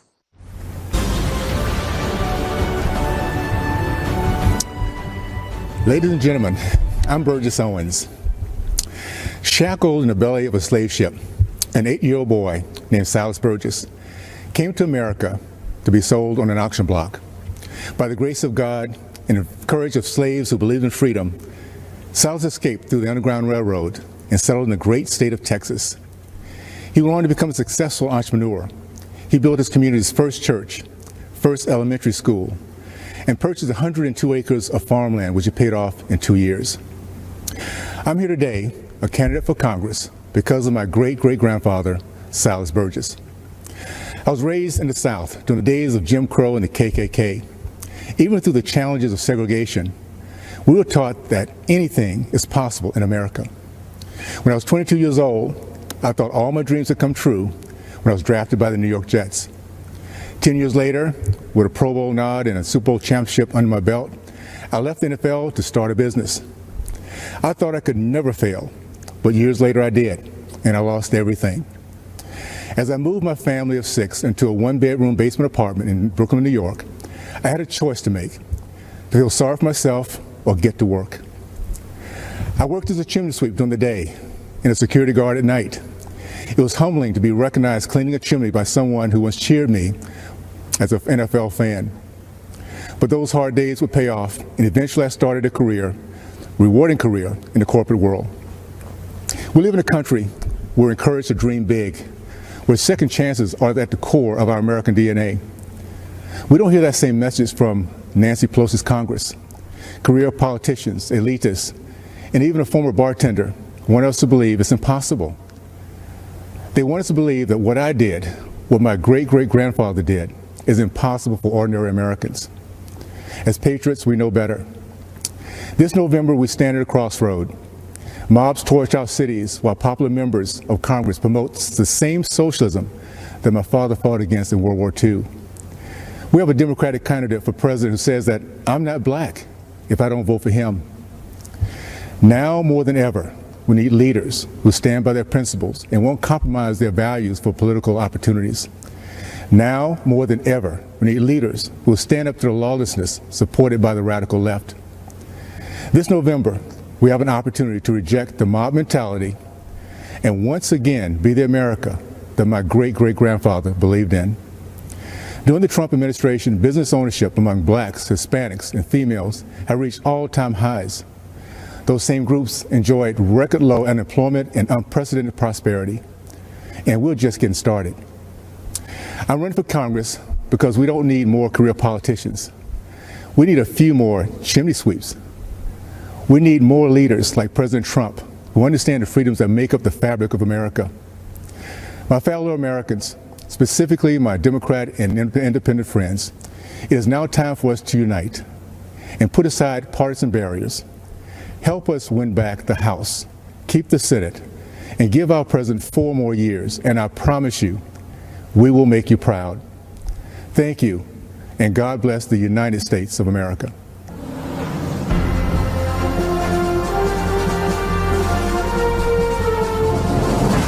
Standing guard over Baltimore Harbor is the remains of an earthen star, a relic of time past. It recalls a time when the spirit of liberty stirred in men of renown who stood in the gap against the most powerful force in the world. 27 hours, 1,000 men, low on ammunition, firing scrap metal. The battle raged, insurmountable odds. A darkness fell upon this new nation. In the midst of the fight, the heroes of Fort McHenry were unmoved. The light of dawn overcame the darkness. The gallant flag hoisted above Fort McHenry, torn and battered, stood, victoriously observing a dejected enemy slowly retreating into the rising sun, inspiring the anthem of our nation. The spirit of liberty, not to be denied, the earthen star, Fort McHenry, a reminder of those brave patriots who, having done all, stood and prevailed. It is why we stand today, honoring past, present, and future generations of freedom-loving Americans when we hear the anthem and raise the Star-Spangled Banner. Good evening, America. I'm Laura Trump, daughter of Bob and Linda Unaska, sister to Kyle, mother to Luke and Carolina, and the daughter-in-law of our 45th president, Donald J. Trump. But tonight, I come to you simply as an American. My life began like many in our country. I grew up in Wrightsville Beach, North Carolina. My parents were small business owners and worked hard to make sure that my brother and I had everything we needed, but not everything we wanted. My parents raised me to believe that in America, I could achieve anything with hard work and determination, that the opportunities available to me were limited only by the size of my ambition, that I should dream big, and I did. Those very dreams are what led me to New York City. I'd heard the adage, if I can make it there, I can make it anywhere, and I intended to do just that. Never in a million years did I think that I would be on this stage tonight, and I certainly never thought that I'd end up with the last name Trump. My 7th grade English teacher, Mrs. B, used to tell us, believe none of what you hear, half of what you read, and only what you're there to witness firsthand. The meaning of those words never fully weighed on me until I met my husband and the Trump family. Any preconceived notion I had of this family disappeared immediately. They were warm and caring, they were hard workers, and they were down to earth. They reminded me of my own family. They made me feel like I was home. Walking the halls of the Trump Organization, I saw the same family environment. I also saw the countless women executives who thrived there year after year. Gender didn't matter. What mattered was the ability to get the job done. I learned this directly when, in 2016, my father-in-law asked me to help him win my cherished home state and my daughter's namesake, North Carolina. Though I had no political experience, he believed in me. He knew I was capable, even if I didn't. So it didn't surprise me when President Donald Trump appointed so many women to senior-level positions in his administration. Secretary of the United Nations, Secretary of the Air Force, the first female CIA director, the first black female director of the Fish and Wildlife Service, and countless ambassadors, just to name a few. Under President Trump's leadership, women's unemployment hit the lowest level since World War II. 4.3 million new jobs have been created for women. In 2019 alone, women took over 70% of all new jobs. Female small business ownership remains at an all-time high, and 600,000 women have been lifted out of poverty, all since President Trump took office. He didn't do these things to gain a vote or check a box. He did them because they're the right things to do. 100 years ago today, the 19th Amendment was ratified, granting the right to vote to every American woman. And since that day, incredible strides have been made by women in America. From Amelia Earhart to Rosa Parks and Sally Ride, women shaped our history and are part of what has made our country the most exceptional nation in the world. I often think back to my 24-year-old self, driving alone in my car from North Carolina to New York City. And I think about what I'd tell myself now as we head towards the most critical election in modern history. This is not just a choice between Republican and Democrat or left and right. This is an election that will decide if we keep America America or if we head down an uncharted, frightening path towards socialism. Abraham Lincoln once famously said, "America will never be destroyed from the outside. If we falter and lose our freedoms, it will be because we destroyed ourselves." While those words were spoken over 150 years ago, never have they been more relevant. Will we choose the right path and maintain the unique freedoms and boundless opportunities that make this country the greatest in the history of the world? Will we remain the beacon of hope for those around the world fighting oppression, communism, and tyranny? The choice is ours. I know the promise of America because I've lived it, not just as a member of the Trump family, but as a woman who knows what it's like to work in blue-collar jobs, to serve customers for tips, and to aspire to rise. When I look at my son Luke and my daughter Carolina, I wonder, what sort of country will I be leaving for them, for our future generations? In recent months, we've seen weak, spineless politicians cede control of our great American cities to violent mobs. Defund the police is the rallying cry for the new radical Democrat Party.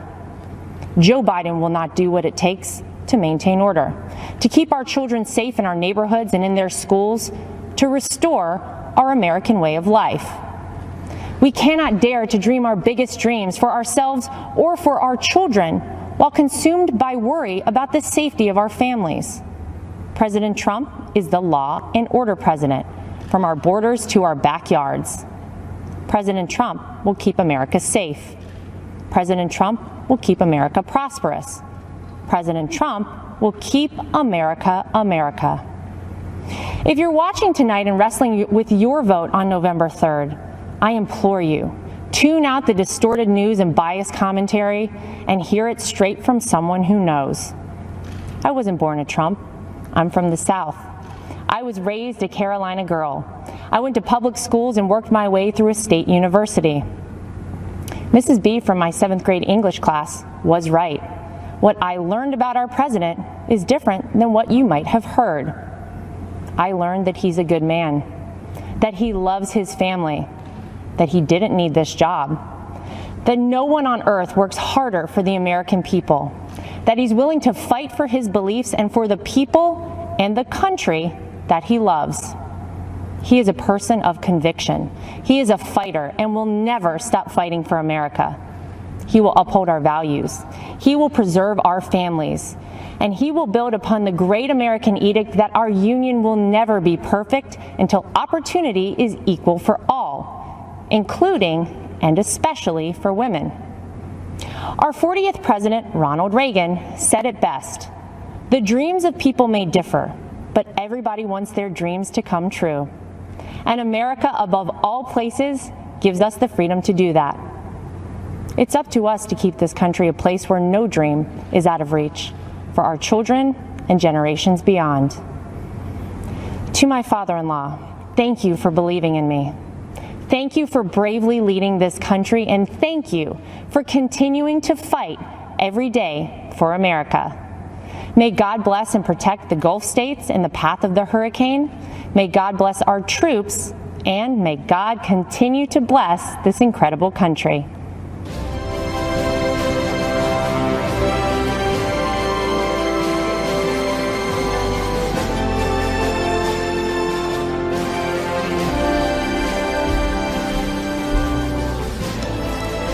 Good evening. My name is Sam Vigil. There is a hole in my heart since my beloved Jackie was taken from me. This is her story. There were two things that Jackie loved to do every day. One was to go to the gym and tweet out Bible verses and prayers to her friends. On November 19th, the tweets stopped. That day started out like any other day. She left for the gym early in the morning. I heard the garage door open. Seconds later, I heard the car horn. I went outside to see if she had forgotten something. What I saw was a Jeep blocking her car in the driveway. I noticed the bullet hole in Jackie's window. I saw someone jumping into the Jeep and speeding away. Jackie had just been shot and killed in cold blood. We think this was a carjacking gone wrong, very wrong. Every time I open the garage door or stand in the driveway, I hear that horn. I see her slumped in the seat. When I go to bed at night, that sound and image haunt me. That's my life sentence. It's a sentence being served by too many families left behind by senseless killings. Albuquerque, where I live, is one of the most violent cities in the country. Fewer than 50% of homicides are solved. It is a sad irony that Jackie immigrated to the U.S. for a better life than her native Colombia, only to be gunned down in her own driveway. For 8 months, there were no arrests, no leads in connection with Jackie's murder. The Albuquerque police were overwhelmed. They needed help. Help arrived when President Trump launched Operation Legend in July of this year. Almost immediately, the FBI took over Jackie's case. In a matter of days, they arrested 4 people. The 5th suspect killer was arrested in Texas on unrelated charges. He is an illegal immigrant with a long criminal record. He had been deported in September and had come back in October to terrorize our community. I am extremely grateful to President Trump and the FBI for their efforts to deliver justice for Jackie and all the other innocent victims of violent crime. I am honored to support the President because he is supporting us. I know he will never stop fighting for justice, for law and order, for peace, security in our communities. Greetings, my fellow Americans. I am Clarence Henderson, There have been movements that have changed the course of history. Among the most extraordinary was the Civil Rights Movement. 60 years ago, segregation was legal and enforced. The simple act of sitting at a lunch counter could lead to physical harm, jail time, or worse. I know from personal experience. Walking into Woolworth's department store on February 2nd, 1960, I knew it was unlike any day I'd experienced before. My friends had been denied service the day before because of the color of their skin. We knew it wasn't right.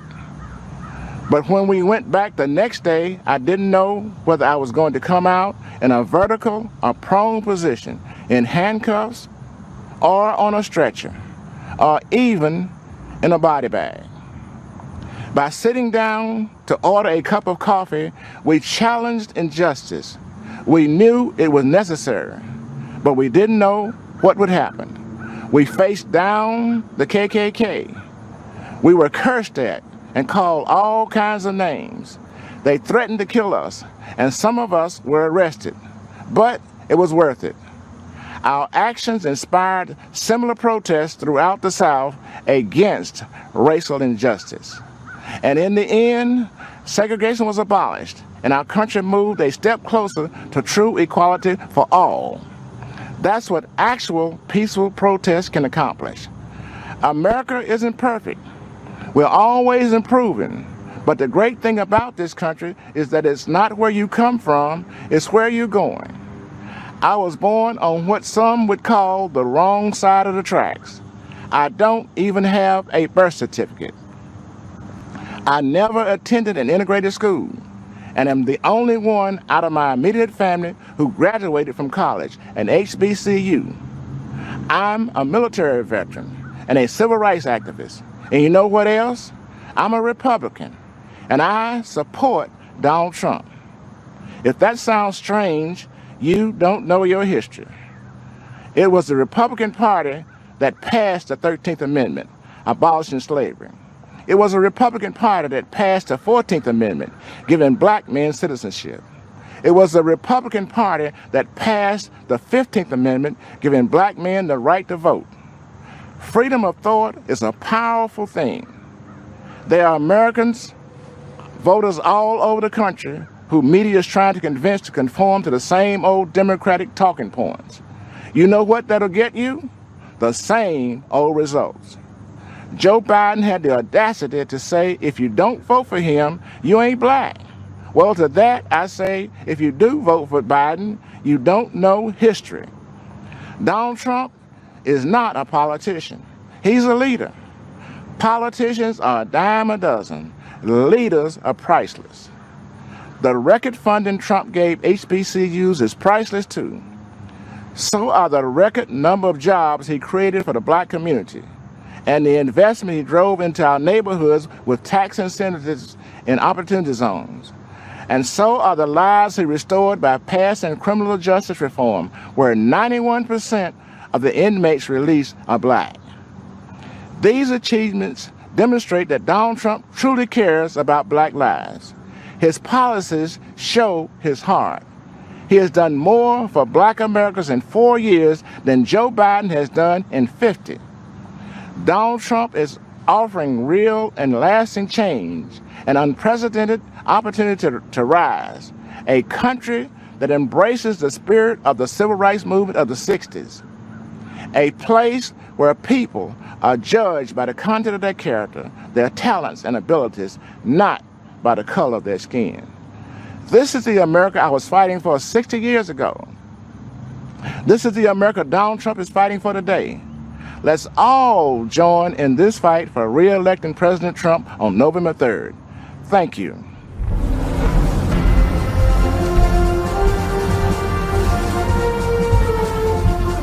During the presidential primary debates 4 years ago, one outsider stood alone and said in public what most Americans thought in private.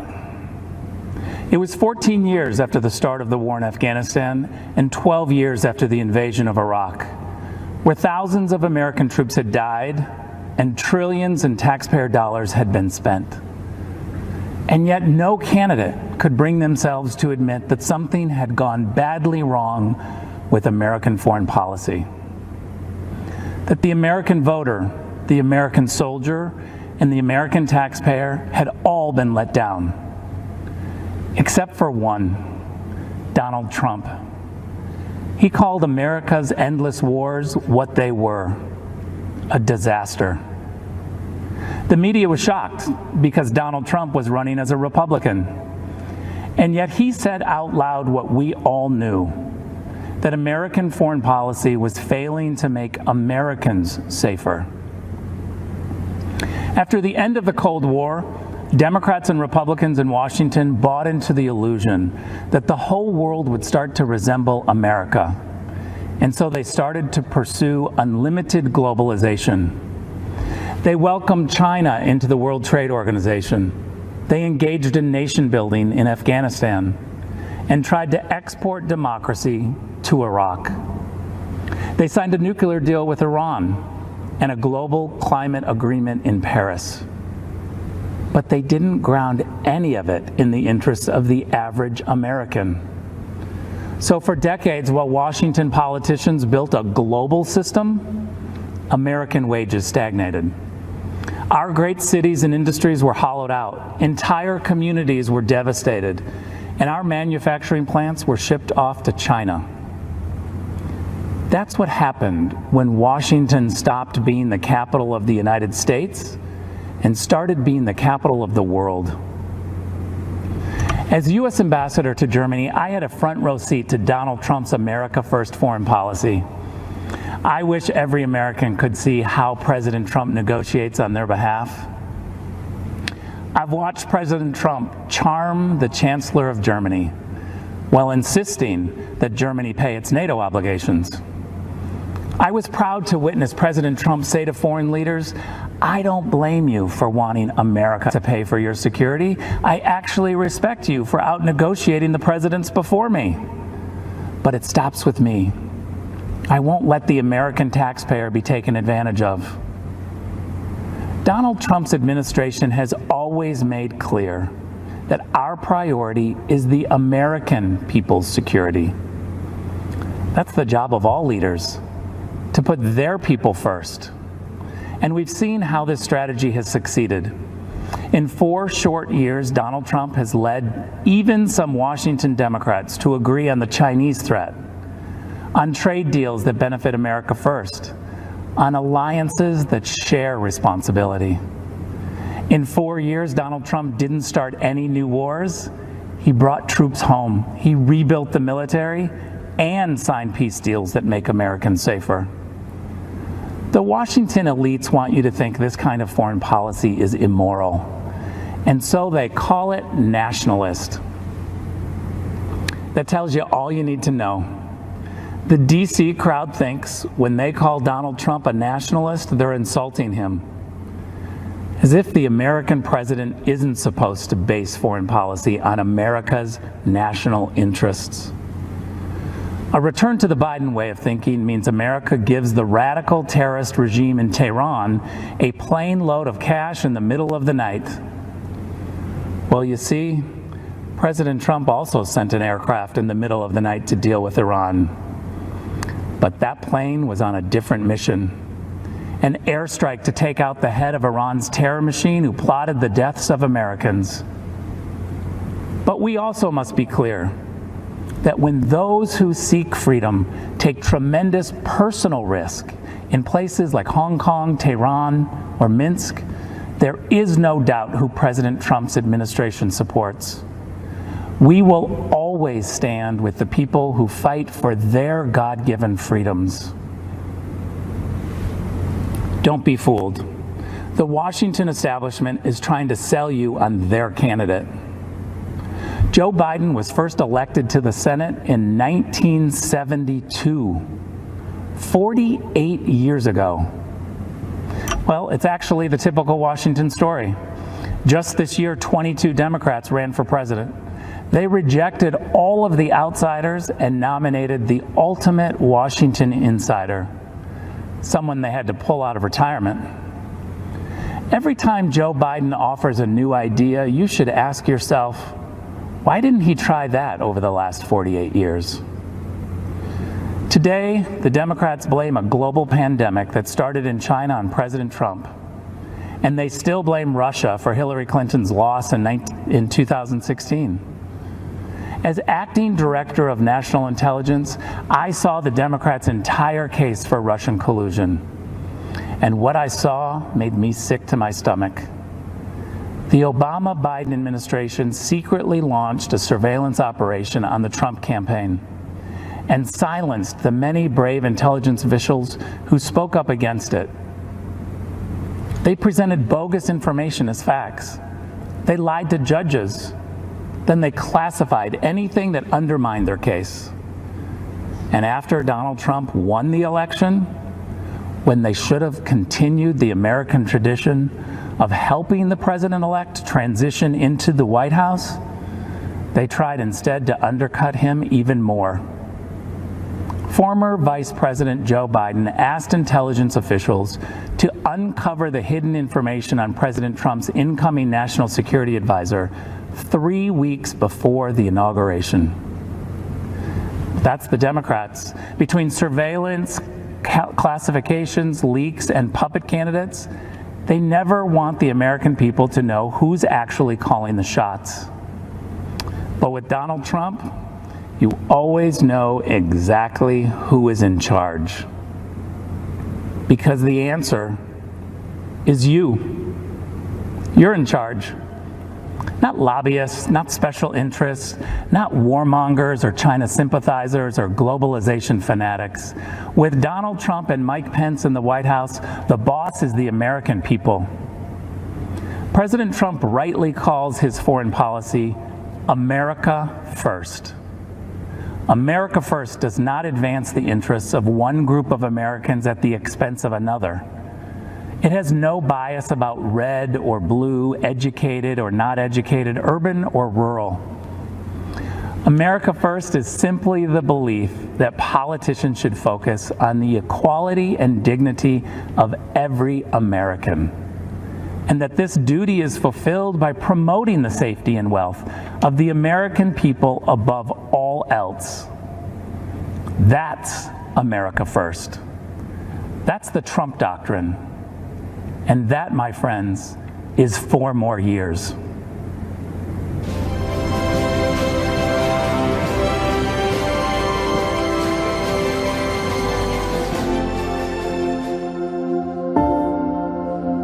By dawn's early light, millions of Americans give thanks for this land, our liberties, and those who defend it. That same pride inspired the words of our national anthem, penned here as the smoke of battle lifted over 2 centuries ago. When those American soldiers bravely fought and died, repelling the British onslaught, they did so not only for our people, which that flag represented, but for our principles, for which the flag stood, our God-given freedoms, the right to life, liberty, and the pursuit of happiness, equality under the law, government by the people. These are the threads that bind us together as Americans, for we are not a nation born of blood, but of belief. And even though that old flag has sometimes been battered and beaten, faded and forgotten, fired upon and set ablaze, there are heroes throughout our history who have picked up those tattered strands, mended them, and raised our flag anew. Just as the soldiers at Fort McHenry fought in defense of the beliefs that bind us today, there are new leaders who have devoted their life to do the same.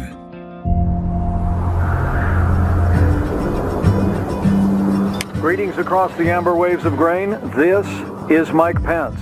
Across Indiana highways and homes, his voice warmly welcomed Hoosiers each morning. Mike Pence filled the radio waves with conservative commentary, guarding our American ideals. But much like the man who inspired him, Mike didn't grow up a Republican. As President Reagan said, freedom is never more than 1 generation away from extinction. His grandfather was a hard-working Irish immigrant who drove a bus to provide for his family.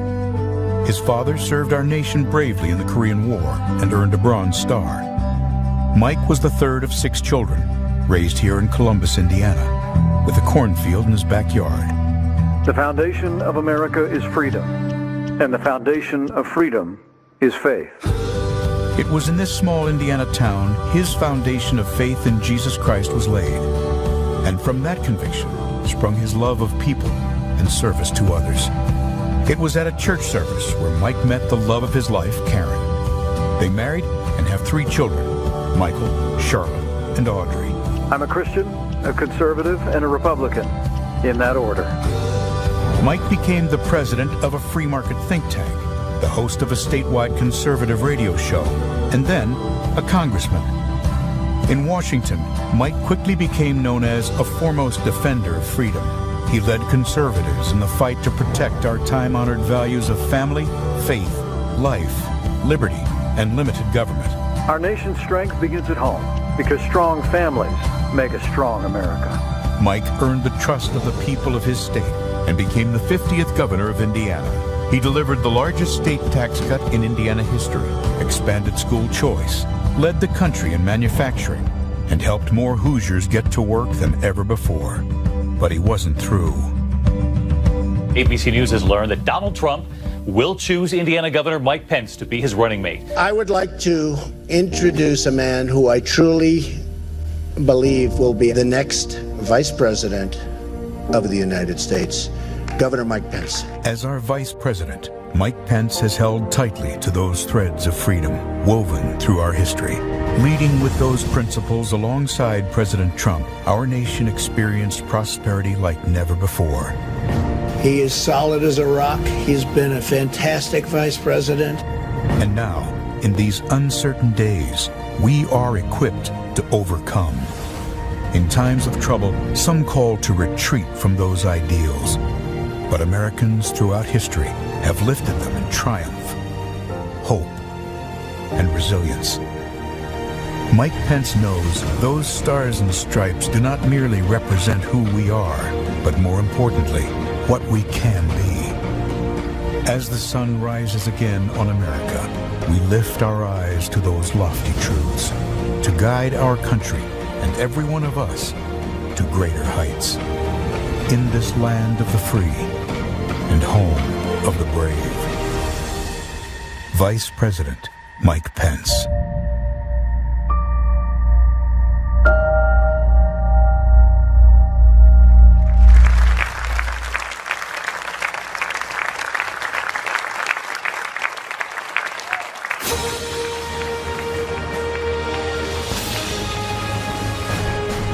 Please welcome the Vice President of the United States, Mike Pence, accompanied by the Second Lady, Mrs. Karen Pence.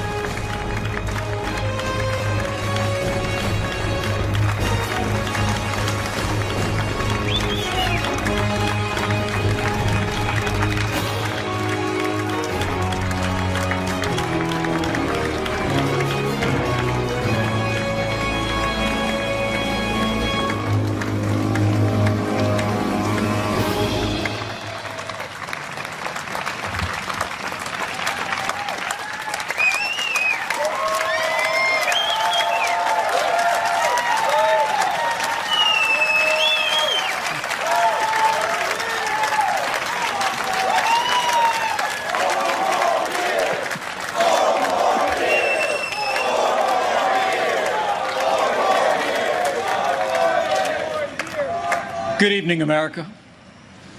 It's an honor to speak to you tonight from the hallowed grounds of Fort McHenry, the site of the very battle that inspired the words of our national anthem. Those words have inspired this land of heroes in every generation since. It was on this site 206 years ago when our young republic heroically withstood a ferocious naval bombardment from the most powerful empire on earth. They came to crush our revolution, to divide our nation, and to end the American experiment. The heroes who held this fort took their stand for life, liberty, freedom, and the American flag. And those ideals have defined our nation. But they were hardly ever mentioned at last week's Democratic National Convention. Instead, Democrats spent 4 days attacking America. Joe Biden said that we were living through a season of darkness. But as President Trump said, where Joe Biden sees American darkness, we see American greatness.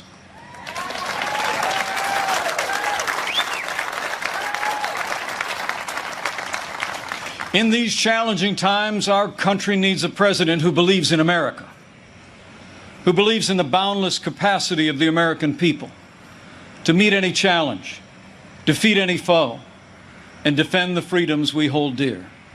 America needs 4 more years of President Donald Trump in the White House.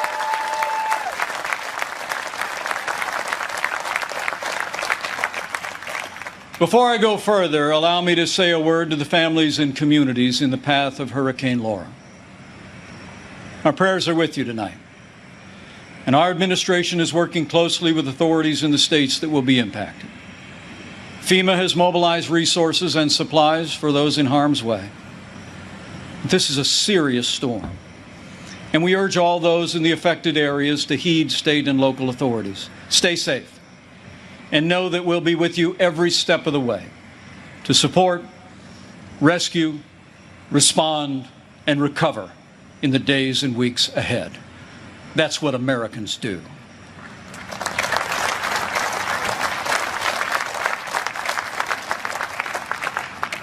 Four years ago, I answered the call to join this ticket because I knew that Donald Trump had the leadership and the vision to make America great again. And for the last 4 years, I've watched this president endure unrelenting attacks, but get up every day and fight to keep the promises that he made to the American people. So with gratitude for the confidence President Donald Trump has placed in me, the support of our Republican Party, and the grace of God, I humbly accept your nomination to run and serve as Vice President of the United States.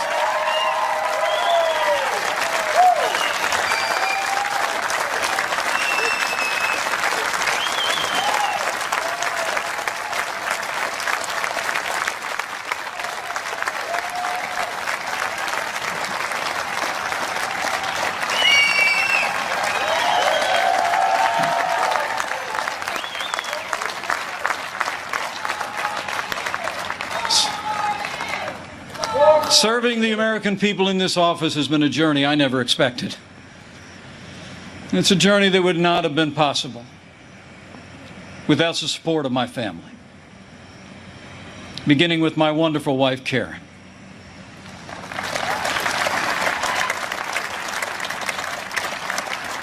She's a lifelong school teacher, an incredible mother to our 3 children.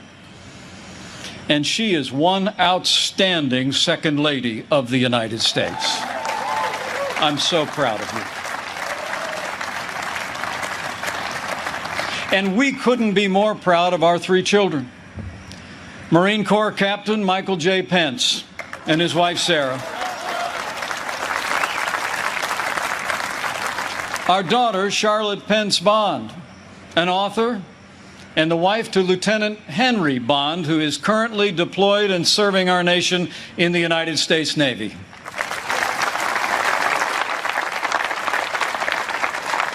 And our youngest, a recent law school grad, our daughter Audrey, and her fiancé, who, like so many other Americans, had to delay their wedding this summer. But we can't wait for Dan to be a part of our family.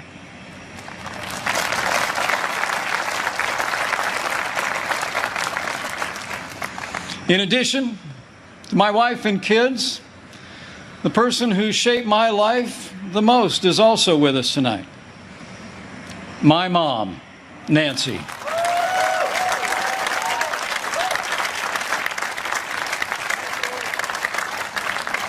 She is the daughter of an Irish immigrant, 87 years young. And Mom follows politics very closely. And the truth be told, sometimes I think I'm actually her second favorite candidate on the Trump-Pence ticket. Thank you, Mom. I love you. Over the past 4 years, I've had the privilege to work closely with our president. I've seen him when the cameras are off. Americans see President Trump in lots of different ways.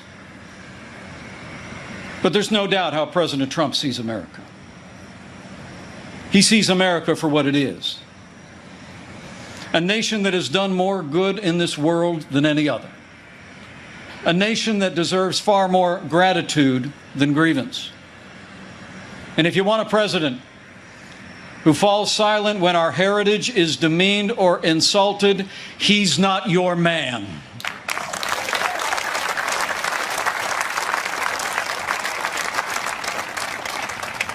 Now, we came by very different routes to this partnership. And some people think we're a little bit different. But you know, I've learned a few things watching him. Watching him deal with all that we've been through over the past 4 years. He does things in his own way, on his own terms. Not much gets past him. And when he has an opinion, he's liable to share it. He's certainly kept things interesting. But more importantly, President Donald Trump has kept his word to the American people.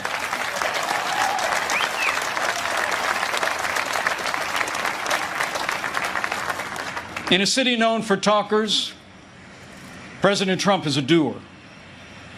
And few presidents have brought more independence, energy, or determination to that office. 4 years ago, we inherited a military hollowed out by devastating budget cuts, an economy struggling to break out of the slowest recovery since the Great Depression. ISIS controlled a land mass twice the size of Pennsylvania, and we witnessed a steady assault on our most cherished values, freedom of religion and the right to life. That's when President Donald Trump stepped in. And from day one, he kept his word. We rebuilt our military. This president signed the largest increase in our national defense since the days of Ronald Reagan and created the first new branch of our armed forces in 70 years, the United States Space Force.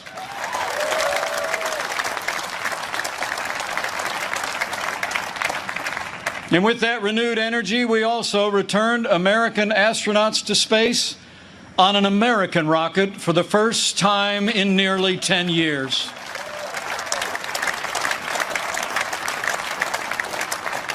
And after years of scandal that robbed our veterans of the care that you earned in the uniform of the United States, President Trump kept his word again.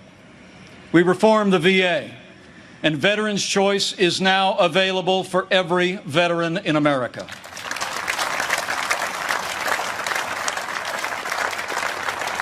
Our armed forces and our veterans fill this land of heroes. And many join us tonight in this historic fort. Tonight we have among us 4 recipients of the Medal of Honor.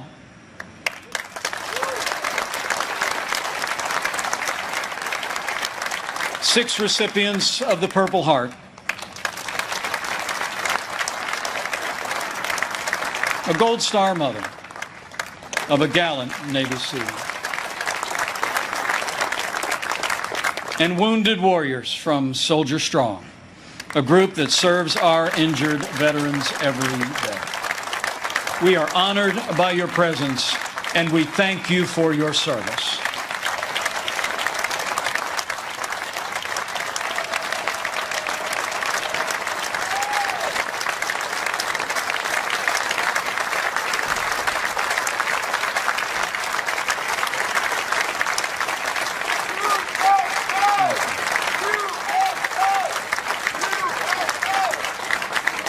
With heroes just like these, we defend this nation every day. And under this Commander-in-Chief, we've taken the fight to radical Islamic terrorists on our terms, on their soil. Last year, American armed forces took the last inch of ISIS territory, crushed their caliphate, and took down their leader without one American casualty. And I was there when President Trump gave the order to take out the world's most dangerous terrorist. Iran's top general will never harm another American because Qasem Soleimani is gone.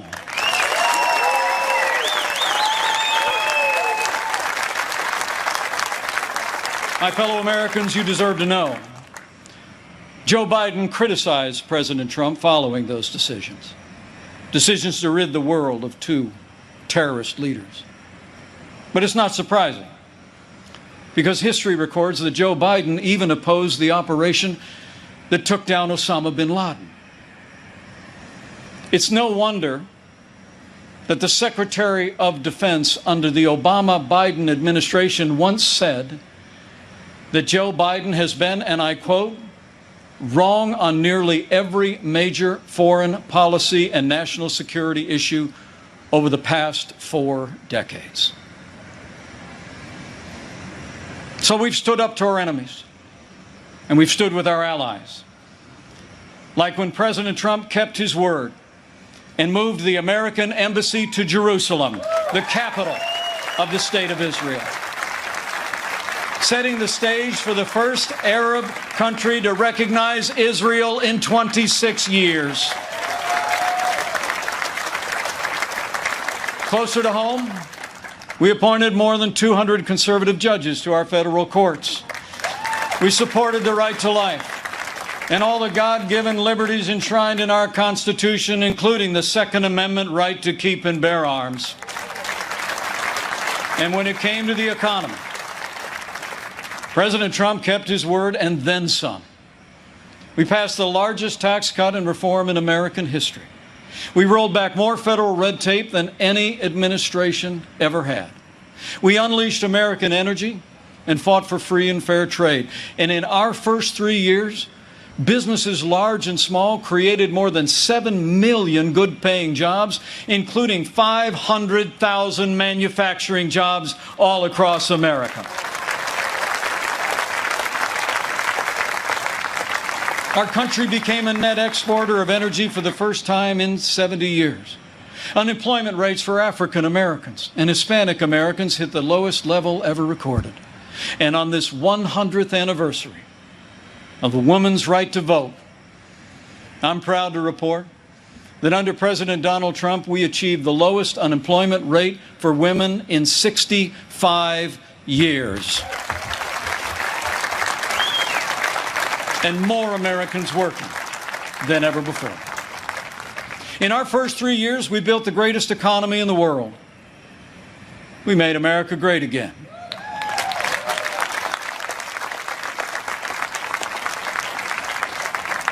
And then the coronavirus struck from China. Before the first case of the coronavirus spread within the United States, the President took unprecedented action and suspended all travel from China, the second largest economy in the world. Now, that action saved untold American lives. And I can tell you firsthand, it bought us invaluable time to launch the greatest national mobilization since World War II. President Trump marshaled the full resources of our federal government from the outset. He directed us to forge a seamless partnership with governors across America in both political parties. We partnered with private industry to reinvent testing and produce supplies that were distributed to hospitals around the land. Today, we're conducting more than 800,000 tests a day, and we have coordinated the delivery of billions of pieces of personal protective equipment for our amazing doctors, nurses, and healthcare workers.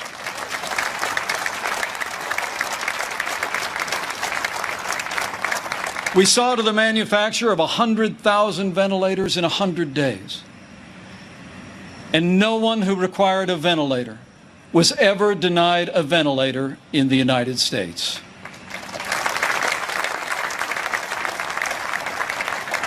We built hospitals, surged military medical personnel, and enacted an economic rescue package that saved 50 million American jobs. As we speak, we're developing a growing number of treatments known as therapeutics, including convalescent plasma, that are saving lives all across America. Now, last week, Joe Biden said that no miracle is coming. Well, what Joe doesn't seem to understand is that America is a nation of miracles. And I'm proud to report that we're on track to have the world's first safe, effective coronavirus vaccine by the end of this year.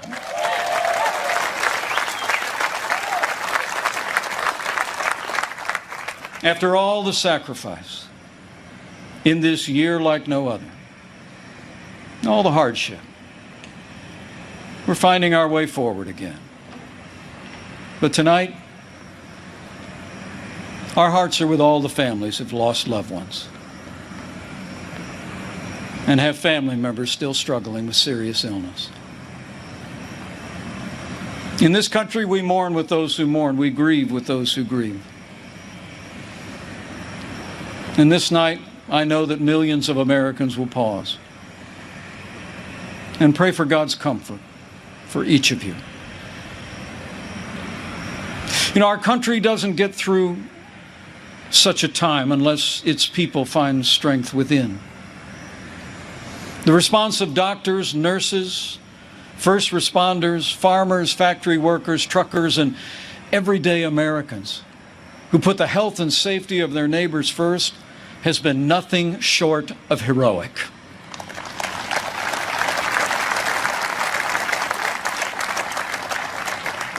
Veronica Sayez put on her scrubs every day. Day in and day out, went to work in one of New York City's busiest hospitals. She stayed on the job, put in the long hours until it was done, and then got back in her neighborhood and helped neighbors and friends struggling.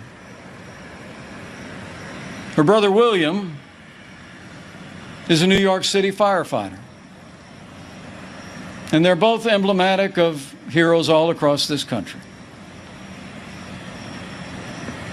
They're with us tonight.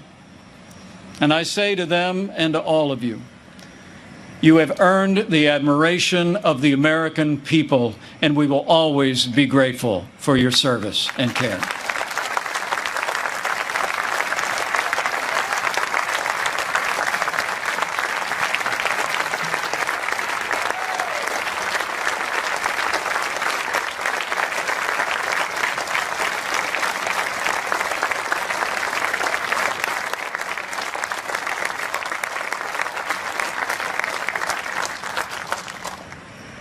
Thanks to the courage and compassion of the American people, we're slowing the spread.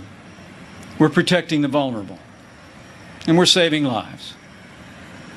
And we're opening up America again.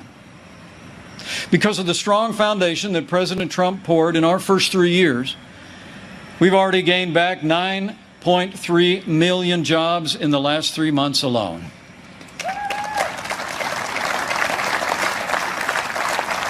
And we're not just opening up America again. We're opening up America's schools.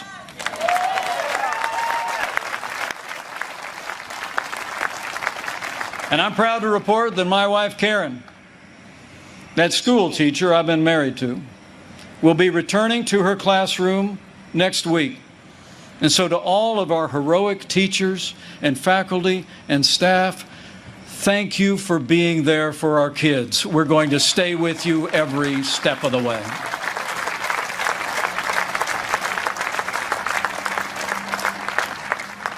In the days ahead, as we open up America again, I promise you, we'll continue to put the health of America first.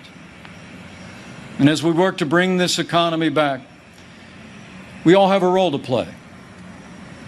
And we all have a choice to make. On November 3rd, you need to ask yourself, who do you trust to rebuild this economy? A career politician who presided over the slowest economic recovery since the Great Depression? Or a proven leader who created the greatest economy in the world? The choice is clear. To bring America all the way back, we need 4 more years of President Donald Trump in the White House.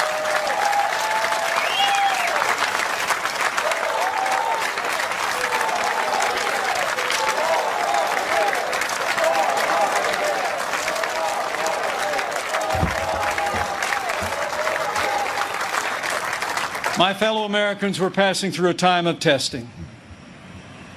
But in the midst of this global pandemic, just as our nation had begun to recover, we've seen violence and chaos in the streets of our major cities.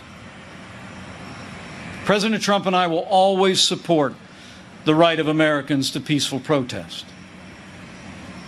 But rioting and looting is not peaceful protest. Tearing down statues is not free speech. And those who do so will be prosecuted to the fullest extent of the law.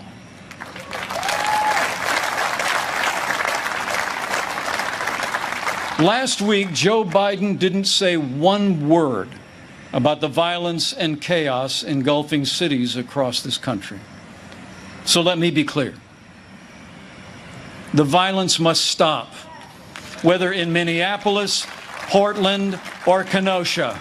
Too many heroes have died defending our freedom to see Americans strike each other down. We will have law and order on the streets of this country for every American of every race and creed and color.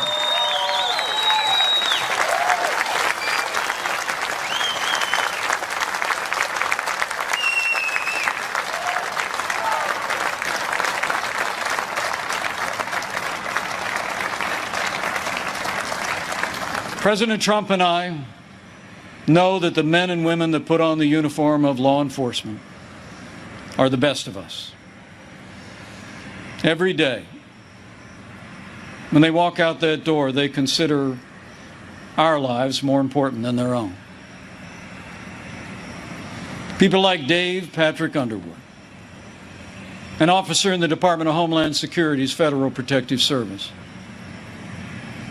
who was shot and killed during the riots in Oakland, California. Dave's heroism is emblematic of the heroes that serve in blue every day. And we're privileged tonight to be joined by his sister, Angela. Angela, we say to you, we grieve with your family. And America will never forget or fail to honor Officer Dave Patrick Underwood.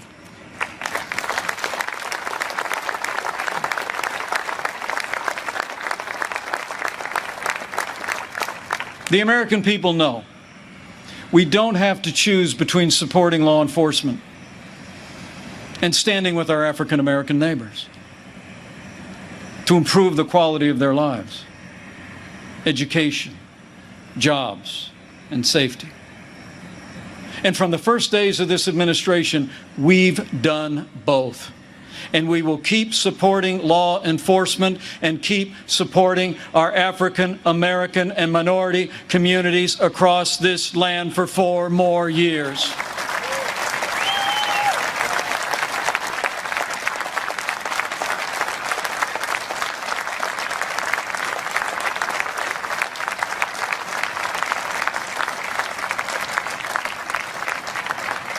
Now, Joe Biden says that America is systemically racist and that law enforcement in America has, and I quote, an implicit bias against minorities. When asked whether he'd support cutting funding to law enforcement, Joe Biden replied, yes, absolutely. Joe Biden would double down on the very policies that are leading to violence in America's cities. The hard truth is, you won't be safe in Joe Biden's America.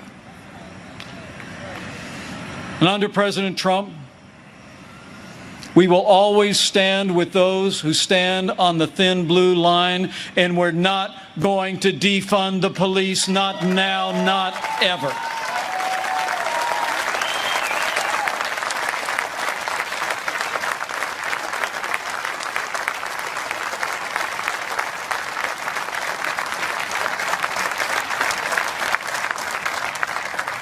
My fellow Americans, we're passing through a time of testing, but soon we will come to a time for choosing.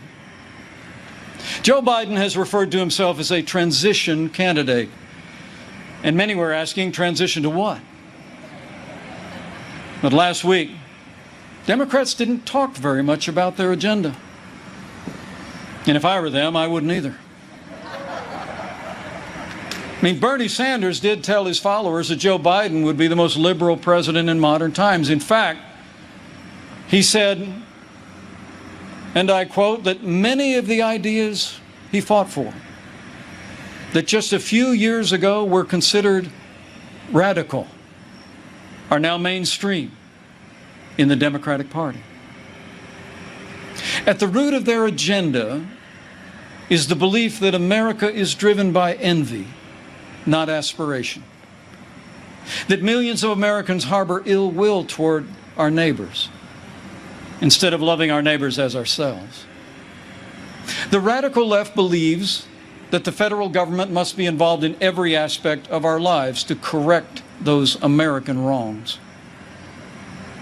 They believe the federal government needs to dictate how Americans live, how we should work, how we should raise our children, and in the process deprive our people of freedom, prosperity, and security. Their agenda is based on government control. Our agenda is based on freedom.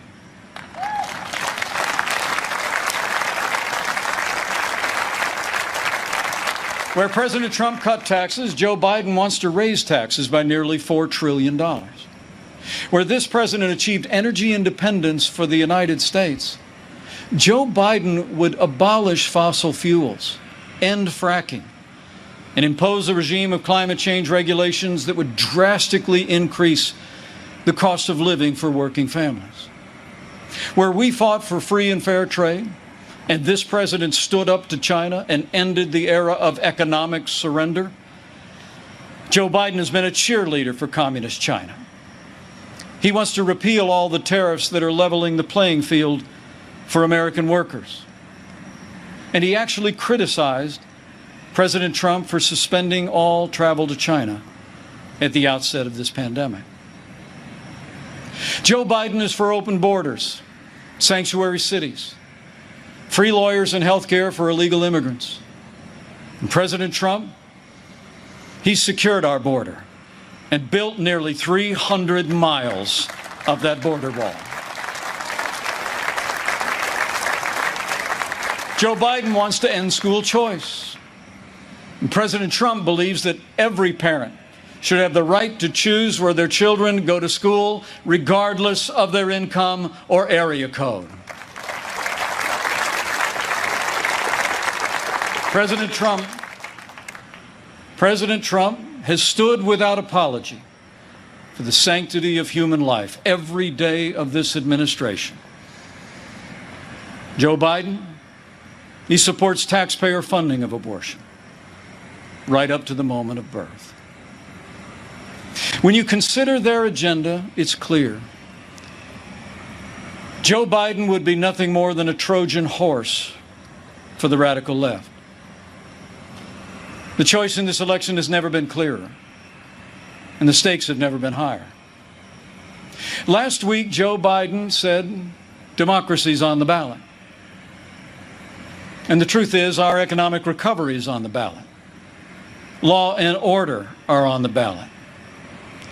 But so are things far more fundamental and foundational to our country.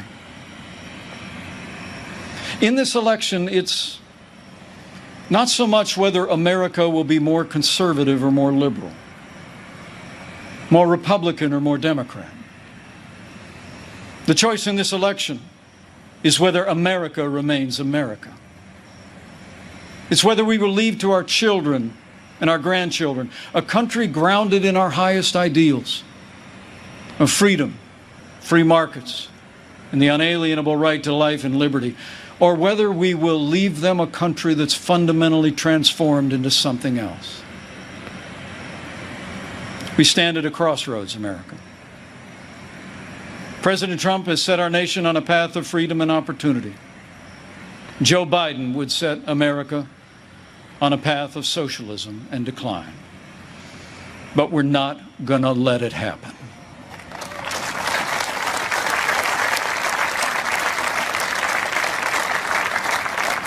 President Donald Trump believes in America and in the goodness of the American people, the boundless potential of every American to live out their dreams in freedom. And every day, President Trump has been fighting to protect the promise of America. Every day, our president has been fighting to expand the reach of the American dream. And every day, President Donald Trump has been fighting for you. And now it's our turn to fight for him.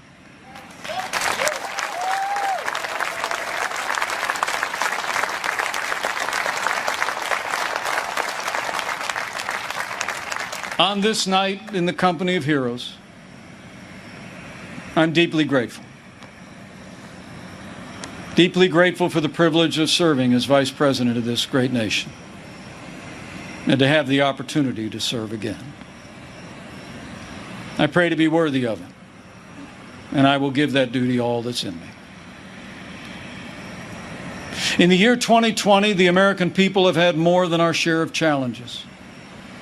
But thankfully, we have a president with the toughness, energy, and resolve to see us through.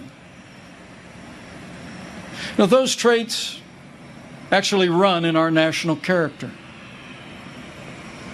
As the invading force learned on approach to this fort in September of 1814, against fierce and sustained bombardment, our young country was defended by heroes, not so different from those who are with us tonight. The enemy was counting on them to quit, but they never did. Fort McHenry held, and when morning came, our flag was still here.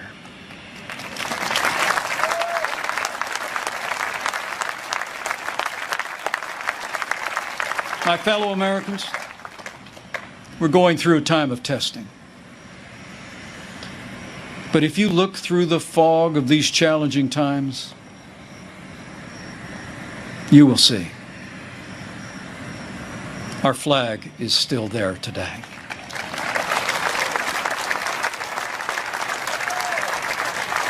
That star-spangled banner still waves over the land of the free and the home of the brave.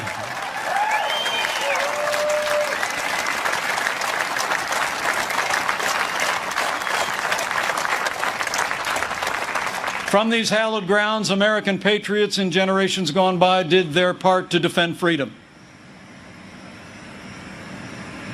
Now it's our turn. So let's run the race marked out for us. Let's fix our eyes on Old Glory and all she represents. Let's fix our eyes on this land of heroes and let their courage inspire. And let's fix our eyes on the author and perfecter of our faith and our freedom. And never forget that where the Spirit of the Lord is, there is freedom. That means freedom always wins.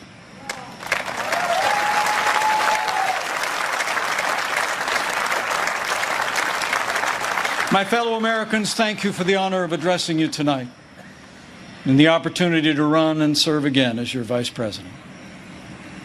I leave here today inspired And I leave here today more convinced than ever that we will do in our time as Americans have done throughout our long and storied past. We will defend our freedom and our way of life. We will re-elect our president and principled Republican leaders across the land. And with President Donald Trump in the White House for 4 more years, and with God's help, we will make America great again. Again. Thank you. God bless you. And God bless the United States of America.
Here to perform our national anthem, please welcome country music superstar Trace Atkins.